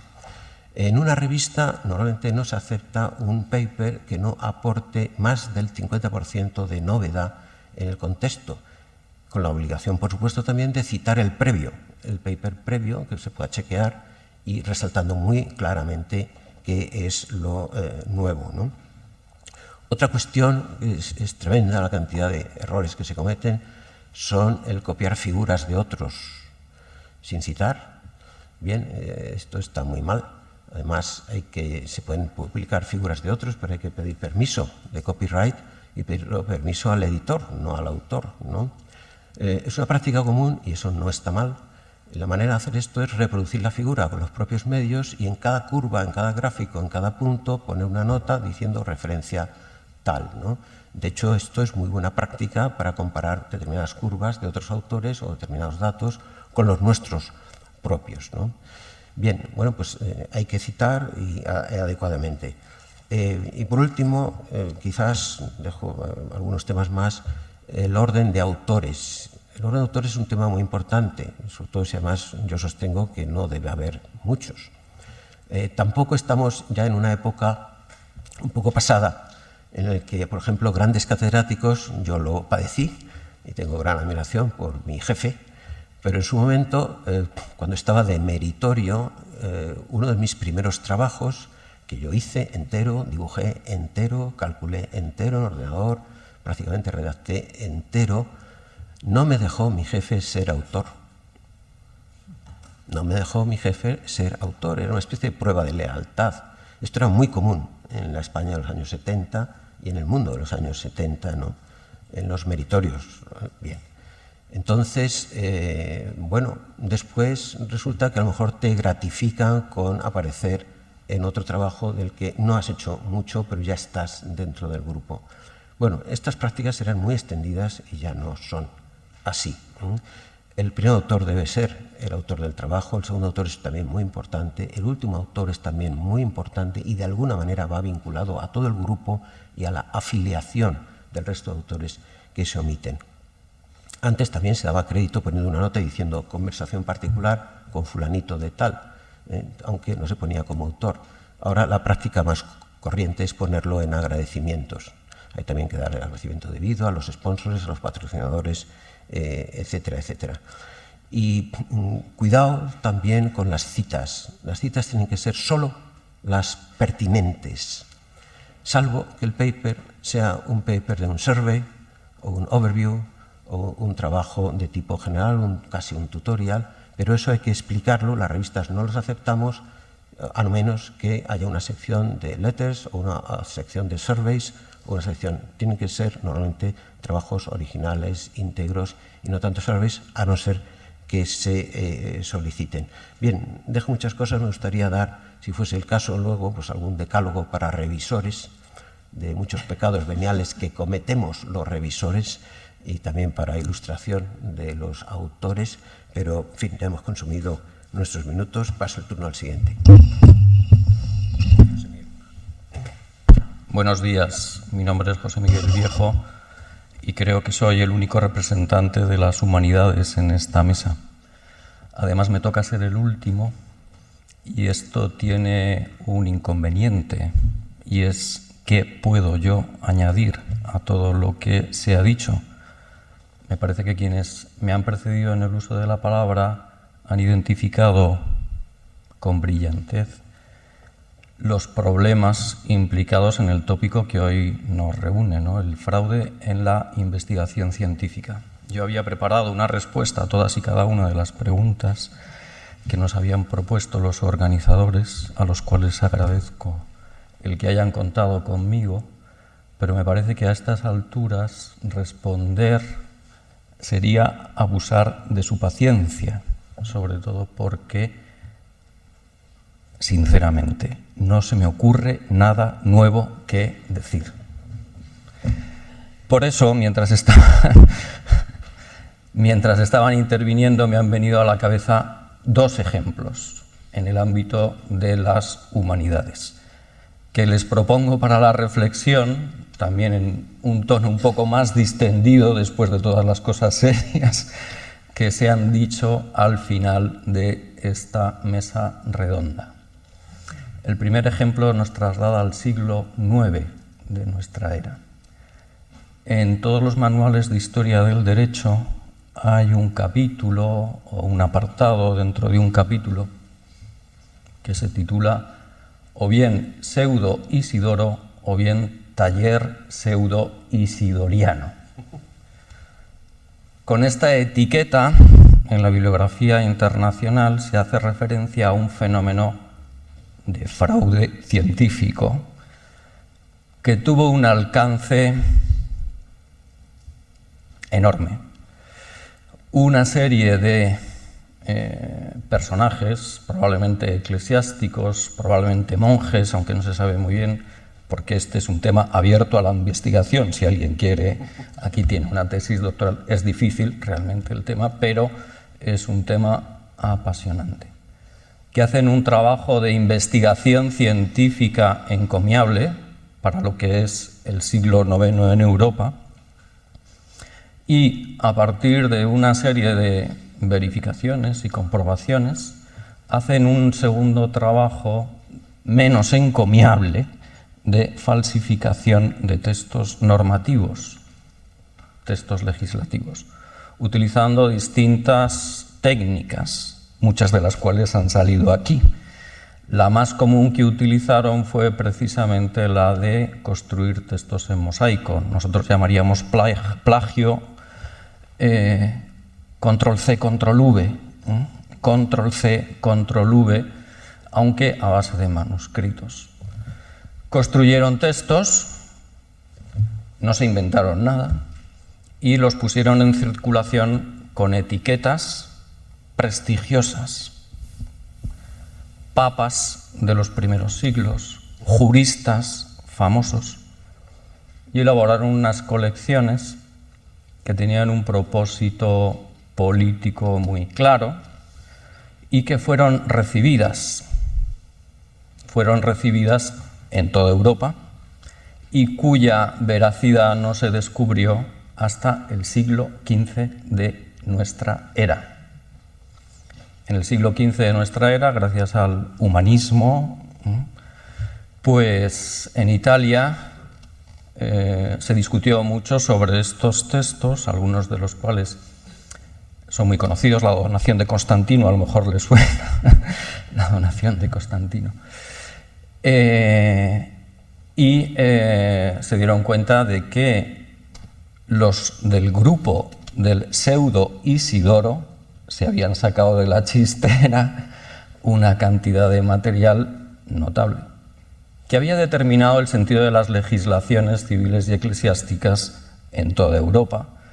Y hoy en día todavía es posible identificar huellas de los falsificadores pseudo-isidorianos en algunas leyes que están vigentes. Este es el primer ejemplo que me venía a la cabeza. Segundo ejemplo, siglo XIX, damos un salto de 10 siglos. Von Sulte. Von Sulte es un personaje noble, un científico también comprometido en la vida política en el Imperio Alemán y que pertenece a un periodo muy importante de la historia del derecho, que es el siglo XIX en Alemania. La ciencia del derecho hoy en día descansa muy probablemente en la dogmática jurídica alemana. Sulte, me tocó hacer una biografía hace años de este personaje, tiene una producción científica increíble. No sé cuántas monografías, artículos en revistas. Incluso hizo ediciones críticas de textos medievales. Bien, no sé si están familiarizados con el tema de las ediciones críticas de textos, pero es una cosa compleja, que tiene unas reglas. Sulte editó varios comentarios al decreto de Graciano, 3 comentarios al decreto de Graciano. El primero, uno escrito por Pau Capalea, probablemente en los años 40, 50 del siglo XII. Sulte, al editar esa obra, tuvo que hacer un esfuerzo notable, porque se trata, entre otras cosas, de contrastar manuscritos y elegir lecturas variantes. Al revisar la obra de Sulte nos hemos dado cuenta de que no utilizó las reglas de la filología, sino que se inventó unas reglas y tomó unas decisiones sobre la selección de variantes que, en lugar de acercarnos al original del comentario, nos alejan del original del comentario. A mí se me cayó un ídolo cuando descubrí esto, porque para que se hagan una idea, en mi despacho tengo la historia del derecho de Sulte, los 3 volúmenes de la historia del derecho de Sulte que ayer mismo la consulté, porque tenía unas dudas sobre unos autores. ¿Cómo es posible que Sulte se haya inventado unas reglas? Pero ahí no queda la cosa. Bueno, esa edición ha marcado la bibliografía desde entonces. Y si ustedes cogen la bibliografía de la historia del derecho, se encontrarán con un tópico que se repite mecánicamente, que tiene su origen en la edición crítica de Sulte, que hoy en día se nos cae de las manos desde el punto de vista del método científico, ¿no? Pero esto no es lo más grave, aunque ya es grave, ¿no? Segunda edición que hace Sulte, la Suma de Esteban de Tournai sobre el decreto de Graciano. Coge 2, 3 manuscritos, hoy sabemos que son 30 y tantos los manuscritos que se conservan en las bibliotecas europeas, y se da cuenta de que hay algunos párrafos que son muy parecidos a la suma anterior que él había editado. Entonces, no sé si por economía de esfuerzo o porque no tenía dinero el editor o porque pone un paréntesis, puntos suspensivos, confróntese Pauca Palea. Un trozo bastante generoso de la suma de Esteban de Tournai. Y esta edición, esta segunda edición, también ha sido típica, o sea, toda la literatura científica se ha construido a partir de los resultados de Sulte. ¿Qué ocurre? Haces un trabajo sobre una institución jurídica en la Edad Media, vas a la suma de Sulte, te encuentras con vete a Pauca Palea y te entra la curiosidad. Hoy en día es posible acceder a manuscritos del siglo XII, o sea, yo desde mi despacho hago así, plum, no todos, hay que hacer algunos viajes, entonces esto es lo divertido de esta profesión, hacer viajes, entre comillas, lo divertido de la profesión. Pues voy a ver si efectivamente cuando Sulte dice vea usted Pauca Palea, y me llevo una sorpresa mayúscula porque es que en algunos casos ni siquiera tiene mucho que ver, o sea, la explicación que dio Esteban de Tournai 10 o 15 años después de Pauca Palea es distinta. Y sin embargo yo voy a la bibliografía que pasa por ser la más autorizada hoy en nuestros días y me encuentro con tópicos como el siguiente, no, Esteban de Tournai, que depende de Pauca Palea. ¿Cómo que Esteban de Tournai depende de Pauca Palea? Eso es porque usted ha consultado la edición de Sulte de la suma de Esteban de Tournai, pero no se ha tomado la molestia de hacer una verificación simple, que hoy lo puede hacer desde su despacho, para darse cuenta de que cuando Sulte dice confróntese Pauca Palea, pues no está siendo muy honesto, ¿no? No está siendo muy honesto. ¿Por qué se comportó Sulte de esta manera? No tengo ni la más remota idea.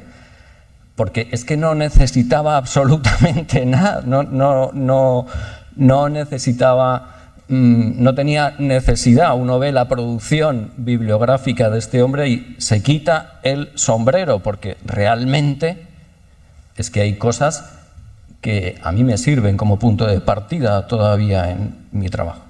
Bueno, quiero decir, y ya termino porque estarán totalmente agotados, ¿no?, de esta mesa redonda. Quiero decir, malas prácticas en la investigación, pues sí, malas prácticas en la investigación. Muy extendidas, poco extendidas, no lo sé, tampoco yo me voy a poner aquí a dar una estadística. ¿De qué tipo? Pues yo creo que los ejemplos que he puesto ponen de manifiesto las modalidades de esas malas prácticas, las motivaciones de esas malas prácticas, etcétera, etcétera. El marco institucional actual. Pues yo creo que el marco institucional actual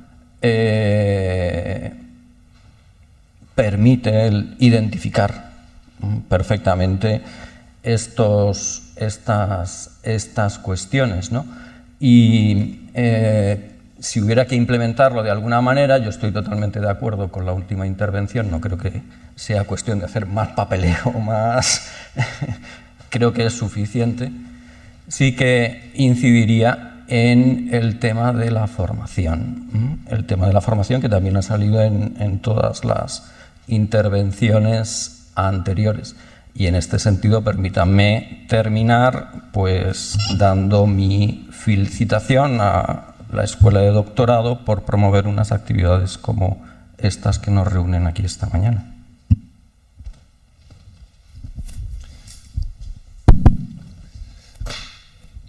Muy bien, muchas gracias. Muchas gracias a todos los participantes. Se abre ahora un periodo de debate. Si la sala quiere hacer alguna pregunta, alguna consideración, conocer el sentir de los integrantes. Yo les cuento un poco cuando nosotros pensamos la constitución de la mesa redonda.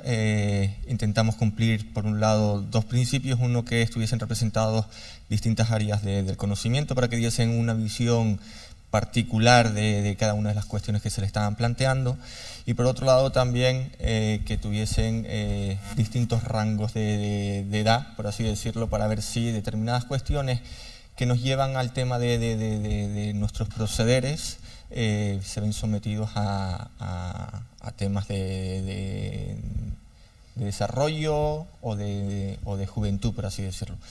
A medida que han ido hablando, yo entiendo que se han ido pisando, por así decirlo, y que son coincidentes independientemente de cuáles son las áreas de conocimiento. Yo, si alguien quiere hacer alguna pregunta, les paso el testigo.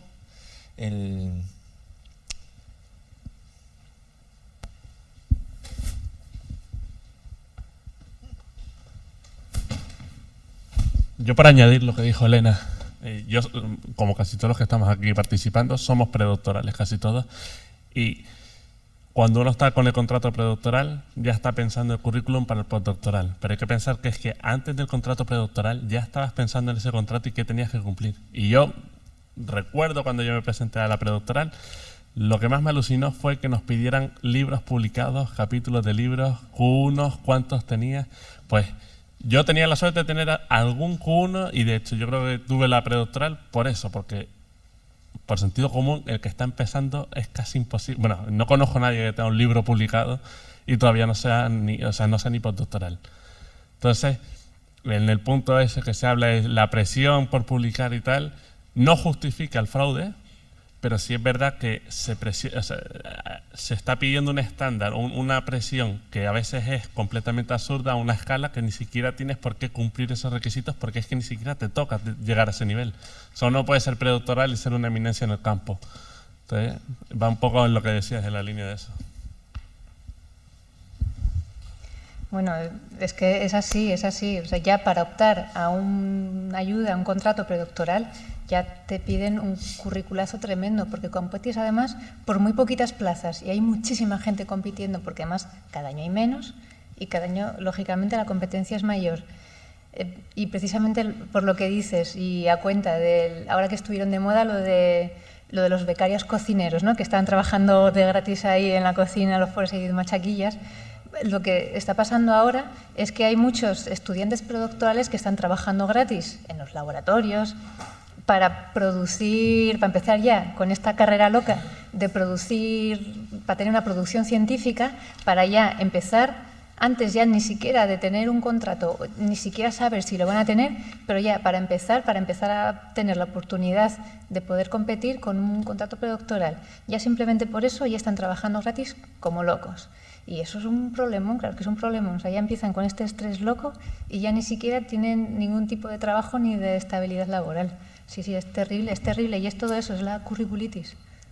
Fíjate, perdona que un segundo, me sorprende, lo que dices me sorprende, pero me sorprende todavía más que tuvieras algún Q1 en tu situación.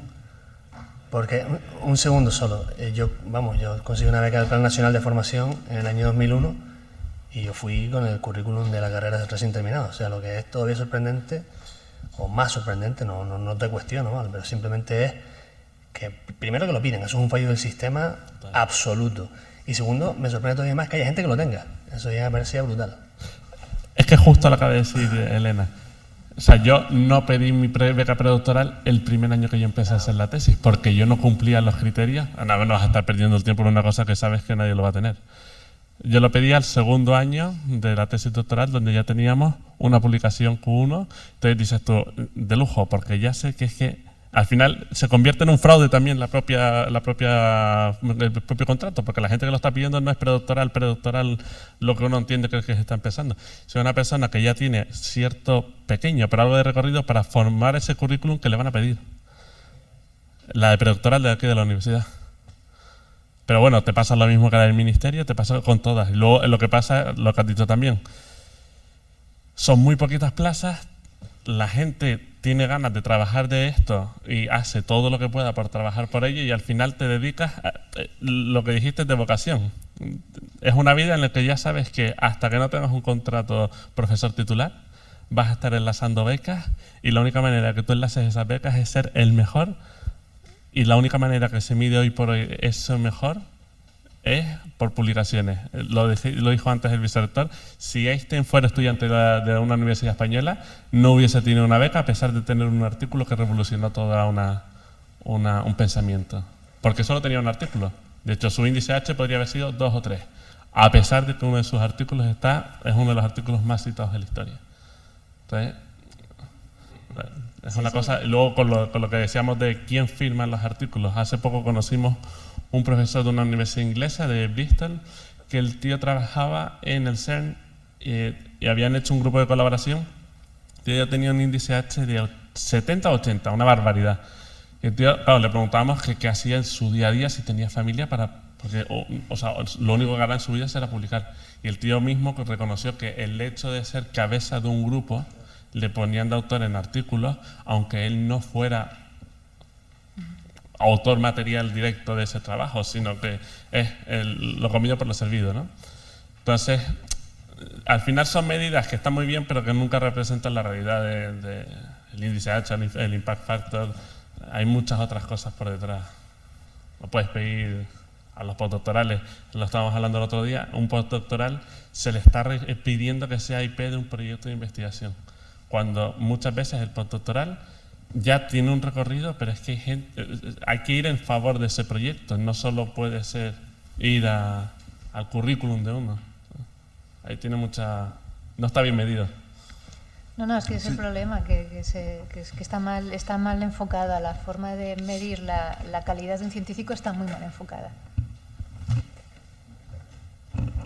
Bueno, yo comentarte que la presión existe en todos los ámbitos de la vida, es decir, la presión es en la investigación, en lo profesional, en lo docente, pero la presión no debe ser suficiente como para que doblegue la honestidad y la honradez, porque esa es una carta de presentación que vas a tener para siempre, ¿no? Entonces, no hay que claudicar a pesar de la presión. Evidentemente, el esfuerzo es titánico el que hay que hacer para lograr cada uno de los pasos hasta llegar a ese atalaya que es lo de profesor titular, ¿verdad?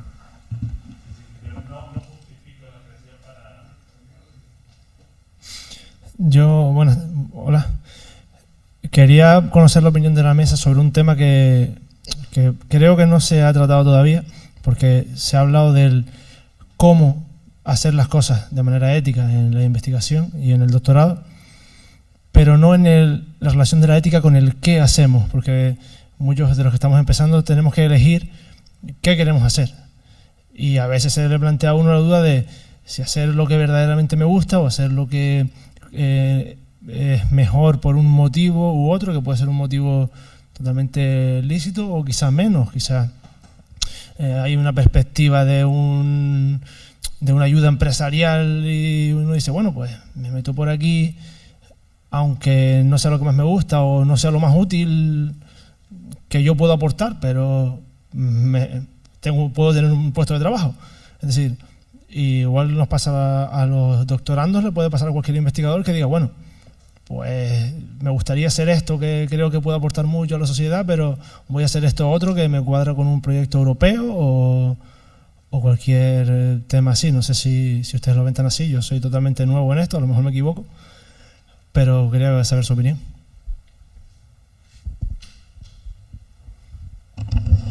Me parece una cuestión muy certera y cuando estabas hablando a mí lo que me ha venido a la cabeza es el consejo que se daba aquí precisamente hacia el final. Pedir consejo. ¿Qué hacer? ¿Cómo acertar? Pues pedir consejo a las personas que tienen un recorrido, una trayectoria, que no tienen intereses en la cuestión, que tienen una valía profesional y que pueden sugerir de manera que a uno le ayuden a tomar esa decisión. Sí, a mí me gustaría también decirte, vamos a ver sobre hemos hablado del cómo y qué cosa concreta. Yo creo que hay que ser práctico y pragmático para poder alcanzar el objetivo con los medios en donde estés, ¿no? También puedes coger un avión y sostenerte, irte a Toulouse o irte a San José, California, yo qué sé. Y serán otros medios, ¿no? Pero si tomas una decisión de estar en un entorno determinado, es bueno adaptarse. Es bueno adaptarse a las líneas de investigación en marcha, con gente potente, con gente que está produciendo, que es ya casi una cadena de producción en donde vas a rendir de la mejor manera posible. La otra vía, enfrentarte casi a solas con el mundo o integrarte equivalentemente a otra cadena de producción en San José, California, ¿no? Pero otra, pero en fin, enfrentarte tú solo un poco con el mundo es complicado. Y lo que acaba de decir el profesor José Miguel Viejo aquí es también muy importante. En esas conversaciones, cuando contactes con diversos grupos, incluso grupos muy potentes o líderes de esta universidad, trata de distinguir el trigo de la paja.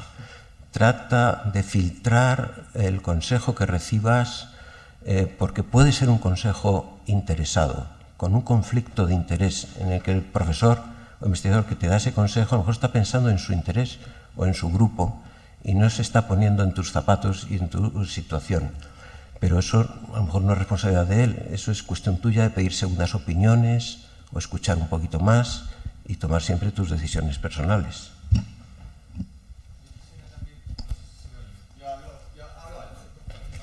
Yo también quería incidir un poco en si era un tema novedoso, que no estaba. Yo creo que sí que está un poco reflejado en el listado que hemos propuesto, y es un poco si existe conflicto de intereses y que si nuestra investigación está mediatizada o está dirigida por intereses comerciales.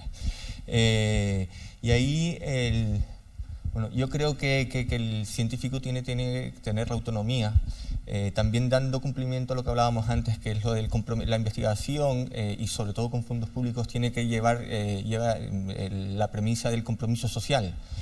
También tenemos que investigar no solamente lo que se nos está determinando, se nos está marcando lo que la sociedad considera o puede financiar.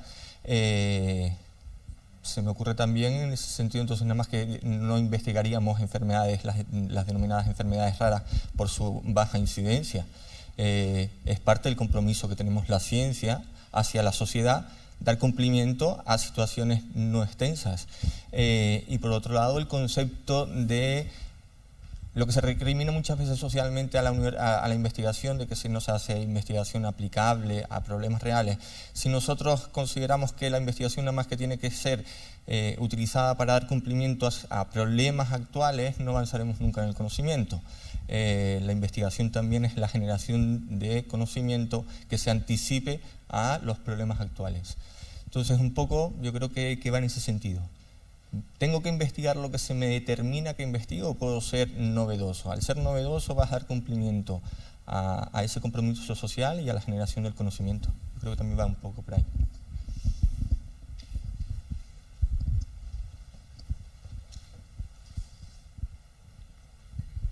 Hola, bueno, yo en realidad no es una pregunta, es más una reflexión, porque ahora, bueno, que salió en la presentación del doctor Esteban Gómez, en referencia a esta página Sci-Hub de esta chica rusa que cuelga artículos.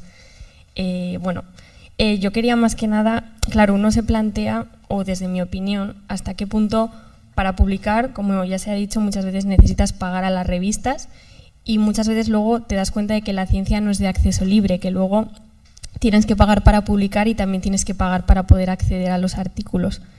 Entonces, claro, muchas veces las instituciones, claro, tienen ciertos convenios, pero uno se encuentra con que busca bibliografía y hay muchos, o a mí me ha pasado, muchos artículos a los que no puede acceder. Entonces, realmente, claro, uno se plantea hasta qué punto yo me planteo, claro, es algo que no está dentro de la legalidad, pero no sé, a lo que uno, pues si lo necesita, yo me planteo que recurre, vamos, porque muchas veces nos encontramos con eso.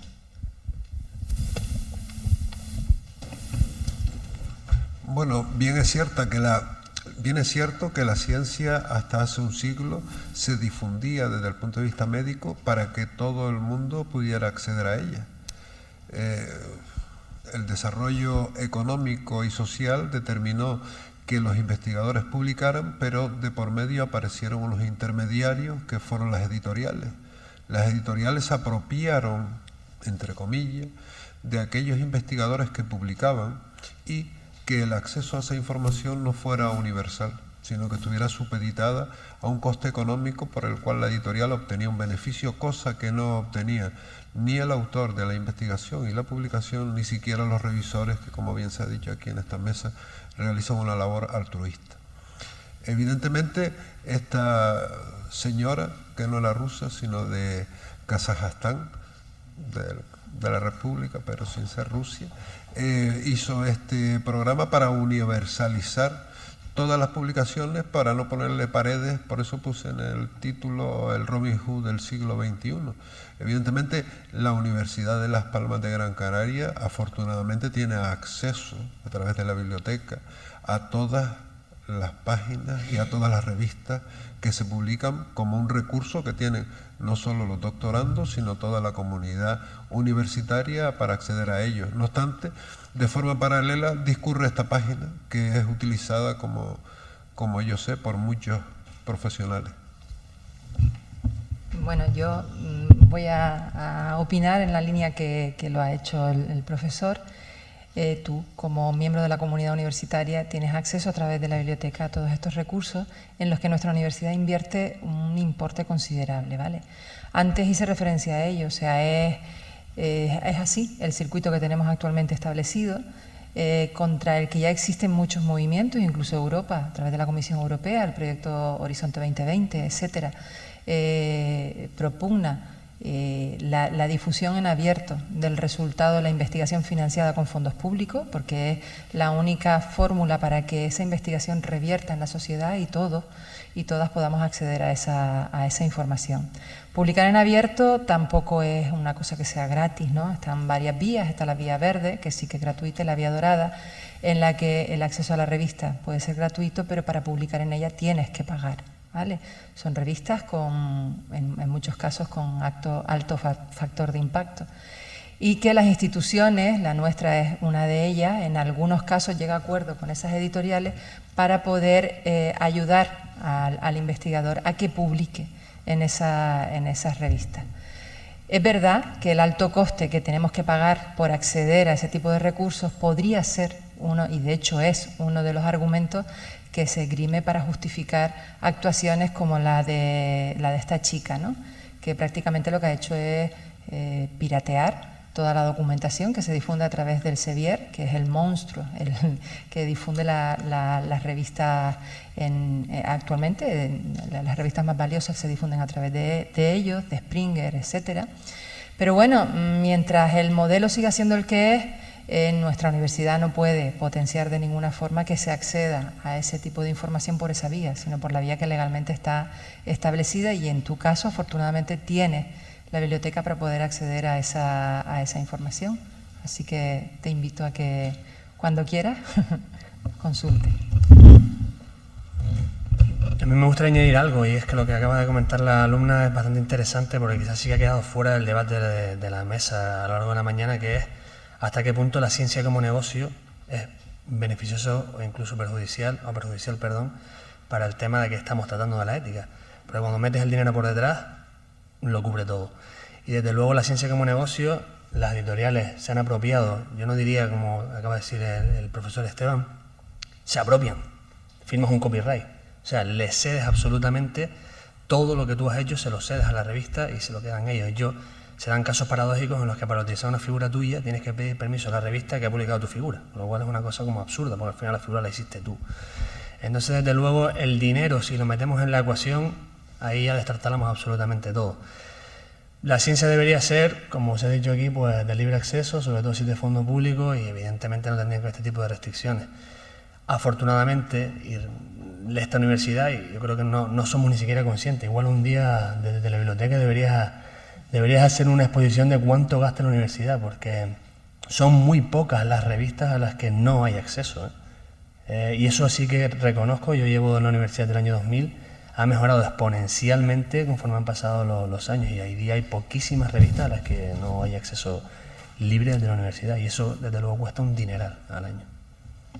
Bueno, toda esta información está disponible. Nosotros la publicamos anualmente a través de la memoria anual que realizamos en la Biblioteca Universitaria, y efectivamente en estos momentos el presupuesto global que la universidad a través de la biblioteca dedica a la suscripción de publicaciones electrónicas gira en torno al 1.700.000 euros. Entonces, estamos hablando de un importe considerable, que además hay que tener en consideración que el acceso a estos recursos, a estas plataformas electrónicas, como puede ser la de Science Direct del Sevier, se accede en virtud de una licencia nacional. O sea, ha costado muchos años, y de hecho se resolvió el año pasado, llegar a un acuerdo con este monstruo de la ciencia, con esta multinacional, para poder acceder a unos precios relativamente más razonables de todas las universidades españolas.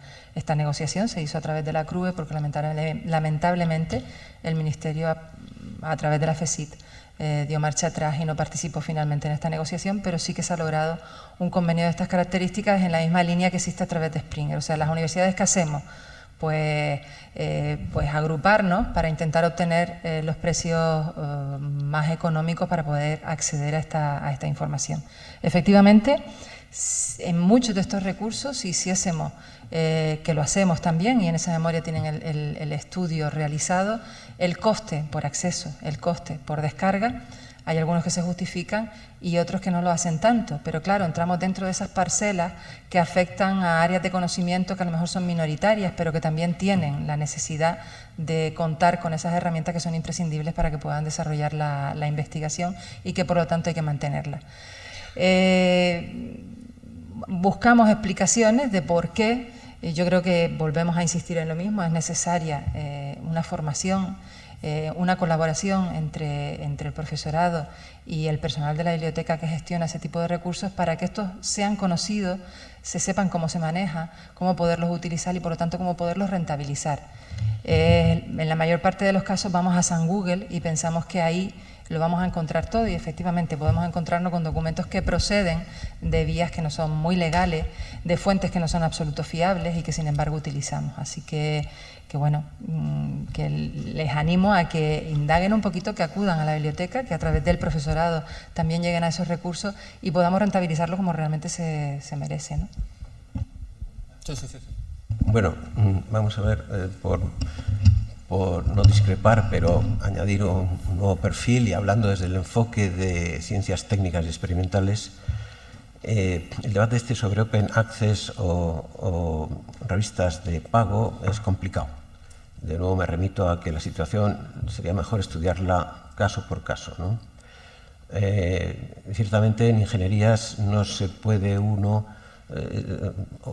obviar estar ajeno a grandes instituciones como IEE, o ACM, Association for Computing Machinery, etcétera, que son de pago. Las instituciones, las universidades, la FECIT, etcétera, el Estado, pues tiene que llegar a algún tipo de convenio para acceder a esa información. El debate es un poco similar al de software libre frente a Windows o Unix y los hackers, etcétera. Al final, la universidad forma gente que está de paso y es empleada por las administraciones públicas y por las empresas. Si las herramientas con las que recibe la formación en la universidad son distintas a las que al día siguiente en la calle, porque el mercado esté dominado por determinados software, por determinados sistemas operativos, pues es distinto, es un mal servicio. Hay que buscar ahí un punto de equilibrio, ¿no? En ingenierías es absolutamente imprescindible estar además en estas otras revistas que a veces no son open access. Las editoriales que tienen una vía de pago y una vía libre, a veces te preguntas si los revisores, si pagas, van a ser más benévolos, y si no pagas, van a ser más duros. Y eso hay que verlo con cuidado. En principio, tendemos a pensar que no, pero la realidad es un poco más dura, ¿no? Y finalmente, el uso público del dinero, proyectos europeos y demás, pues está obligado a que haya una parte de diseminación y difusión importante. Primero patentar, por ejemplo, en el campo nuestro, y después publicar. Sí, no hay que olvidar que patentar es publicar, las patentes son públicas, ¿no? Lo que coges es una fecha de prioridad determinada sobre un esquema, un dispositivo determinado, ¿no? Pero el uso público del dinero, ¿qué es mejor? Que yo coja el dinero del Plan Nacional o de Bruselas y publique en una revista Q1 de IECubo, por ejemplo, el número 2 o número 3, o que la publique en una revista Open Access que no está en Q1 o que no está en número 2 o número 3. Yo creo que el interés general se sirve mejor si se da mayor difusión al dinero público. Y de nuevo, no hay reglas generales, creo yo, ¿eh? Habría que estudiar caso por caso. El Open Access y este movimiento, también software libre, etcétera, son cosas muy buenas, pero estamos en un mundo muy complejo y hay que ser muy pragmático y adaptarse a la realidad. Bueno, yo creo que voy a concluir esta mesa redonda. Y para eso, en primer lugar, darles las gracias a todos los integrantes por su participación. Yo creo que han sembrado al menos una semilla para la reflexión interna. Yo el diagnóstico un poco que hago, las conclusiones que hago de esta mesa redonda es que los códigos de buenas prácticas están bien definidos, que el diagnóstico de las desviaciones de esas buenas prácticas también está claro, que hay cuestiones éticas que con sus matices en función del área de conocimiento, pero son comunes a todos los ámbitos del conocimiento. Y yo que decía antes, Antonio, que sacásemos una conclusión, que nos llevásemos algo, yo me voy a llevar dos cosas que recojo el guante desde mi posición más institucional. Vamos a incidir en lo que se ha dicho en esta mesa sobre la formación en estos aspectos tanto de la ética como las buenas prácticas en los estudiantes, en los doctorandos, en los investigadores en formación, y luego intentar articular mecanismos sin entrar en el engorro burocrático que pongan en valor el cumplimiento de estas buenas prácticas. Yo creo que el ámbito sería, en el ámbito del doctorado, serían las comisiones académicas de los programas de doctorado que no implementasen procedimimientos adicionales, pero sí que tuviesen en consideración y pusiesen en valor cuestiones relativas a la ética y a las buenas prácticas, y no nos centrásemos en lo que muchas veces hacemos, en los puros procedimientos científicos que son importantes, pero que muchas veces nos olvidamos de otras cuestiones. Y al tiempo que intentaré también generar la conciencia de la necesidad de crear órganos colegiados que diriman cuestiones específicas relativas al fraude, para que aquel que, como ayer se decía, tenga el coraje moral de denunciarlo, vea que la institución le respalda. Muchísimas gracias por la participación, yo creo que ha sido altamente provechoso, por lo menos en mi caso, yo creo que en todos. Bueno, nos hemos comido un poco en la hora de la comida, del descanso. Entraríamos ahora en el periodo de defensa y discusión de los póster, en donde presentan su investigación. Yo creo que se puede combinar, es decir, se puede pedir un cortado para llevar y estar presente delante de su póster por si alguien quiere defender y comentar el trabajo. Muchísimas gracias, les emplazo también a la jornada de mañana, donde tenemos seguro temas importantes. Tenemos una final del certamen de mi tesis en 5 minutos. Muchas gracias a todos.